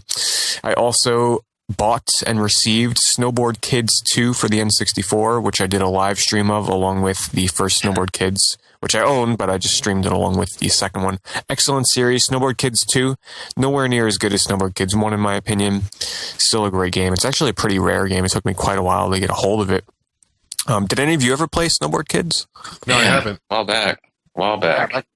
You owe it to yourself if you have an N64 and you're a fan of racing games. Check out especially Snowboard Kids 1. It's a lot cheaper, easier to get a hold of. In my opinion, the better game. Really, really great racer from Atlas. So definitely look into that. I also, with a friend, I played some co-op Death Smiles. Made him play it for the first time, and he loved it. It's a bullet hell shoot 'em up. It's just a really over-the-top, quirky game. We were playing on we played through the game once on regular difficulty, and then we put it on insanely maximum difficulty, the hardest you can make it in the game, and that was just insane. So we had some fun with that. And that is all about I can remember right now. Wow. Yeah, I enjoyed I know I've played more. I just can't remember everything because it's been a while. Okay, Death Smiles is a good game for sure. Yeah. Yeah, it's not bad. Right on. Gamester? I've been playing Alan Wake, which I've been enjoying. It's a really fun game. Have you guys played it? I still haven't played it yet. I need to get into that. It is a really cool game. I know it got kind of mixed reviews, but I actually enjoy it. I like the whole aspect of a flashlight and shooting your enemies, and the story's good. But after playing like LA Noire, I'm still playing that. Just a full facial thing. I'm spoiled, Yeah. But I've been playing LA Noire, and then just been traveling a lot. And busy over the weekends. Like Jason and I went to Comic-Con. That was fun a couple weekends ago. Yeah, that's right. In Phoenix. And then I was in Star Tours grand opening last weekend. That was, or 2 weekends ago. And that was busy. So haven't had too much time. I've playing 3DS a little bit here and there on the road. And then just visiting the arcades, like in Vegas, going to insert coins and going to Circus and playing the classics and Pinball Hall of Fame, which is great. So if you're ever in Vegas, hit up Pinball Hall of Fame. It's really I'll fun. have to. Yeah. So that's pretty much it as far as games I've been playing. Nice. So, anything? What else now? Do you guys wrap things up? Huh? Yeah, let's wrap it up. Awesome. Yeah, that's right. Sure. Well, Herman, it's awesome having you on, man. It was a pleasure to be with you guys. I mean, it was nice to talk to you guys and finally, just communicating with you guys. Yeah, good Definitely. I times. hope A to lot be of good back laughs. on. I hope to be back on. Sure. Where can people find you again? They can find me at my YouTube page, www.youtube.com/Grooveraider. And my Facebook, they'll find all my information. I have my Facebook too. They can sign up there and everything. They can find me there too. I'm always on Facebook, so. Awesome. Yeah, I love your channel because you post a lot of videos that are from back in the 90s and stuff. Like the first videos that I watched on your channel were the ones with the 3DO press conference. I just thought that was the coolest thing. Just seeing a press conference for the 3DO, I'm like, wow. Thank you. I mean, the thing is and stuff. I realize now it's like filling in the gaps of what was being said in those magazines, back in the day, like EGM and Game Pro. I mean, now you can finally visually see what they were talking about, where all these press people were doing, what they were experiencing at that moment. I'm going to be putting up more. Some of the stuff I'm going to end up remastering because what happened was when I started with YouTube back in the day, some of that stuff was just so crappy. So I'm going to be reposting stuff so it looks better, and clearer. But yeah, I still have more to put up. Maybe some surprises. I'm not in no rush. I just like the whole. I like the whole discovery, and people like to see it, and bam, everybody likes to write some something about it. Like there's a lot of journalists that are following me too, so which is kind of cool. Oh, that's cool. Yeah, I just want to know what they're talking about. But whenever we've been talking about having guests on the show, we always want to get you on. That was always a plan. So we're like, we're gonna get Herman on, sure. Yeah, I love to come back on. I mean, this is great. Love hearing the stories about E3. Definitely. Oh my god. Yeah, just like you guys are real. And I really appreciate it. Totally. Awesome. Sorry, were you gonna say something there? I was just going to say, I'm watching one of his 3DO videos, recorded. I'm just so drawn to this 3DO stuff because someone like me that, wasn't able to go to E3 back then and just seeing footage inside E3 from back in the 90s. Like there was this guy in this bright blue with yellow psychedelic stuff jumpsuit. Like this is screaming the 90s. It's just something else to watch.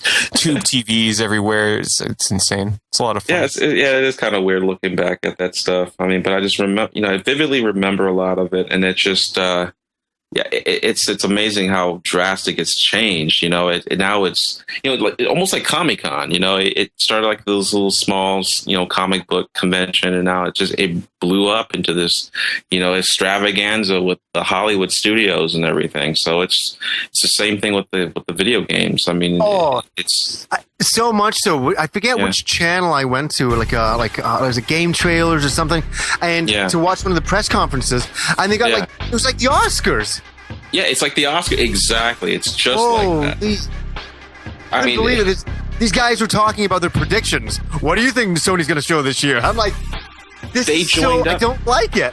They joined up. They joined up with game trailers and ESA. So when you went to expo.com, to check out for, if you're going to get your badge or anything. I mean, they were actually linked up with game trailers. So it's just, now it's just one big, entity now as far as, the world is watching, what's going to be at E3. Best Buy was advertising E3. Yeah. It's on a different level now, Yeah. Yeah, that was wild. It's just like the Oscars. E3 is like the Oscars. It's amazing. But it's still exciting, and this year's E3 was okay. And there's some kind of cool announcements and stuff like that, but pretty average overall. That type of thing. But I guess this is the point where we actually end the podcast. But thank you so much, Herman, for spending the time with us tonight. It was fantastic. It's been a pleasure, Johnny. It was great. Pleasure's all ours. Went by fast. Thank you. Thank you, guys. Talk to you soon. Until next time. Pete, what were you going to say? Say that. Pete, what were you going to say?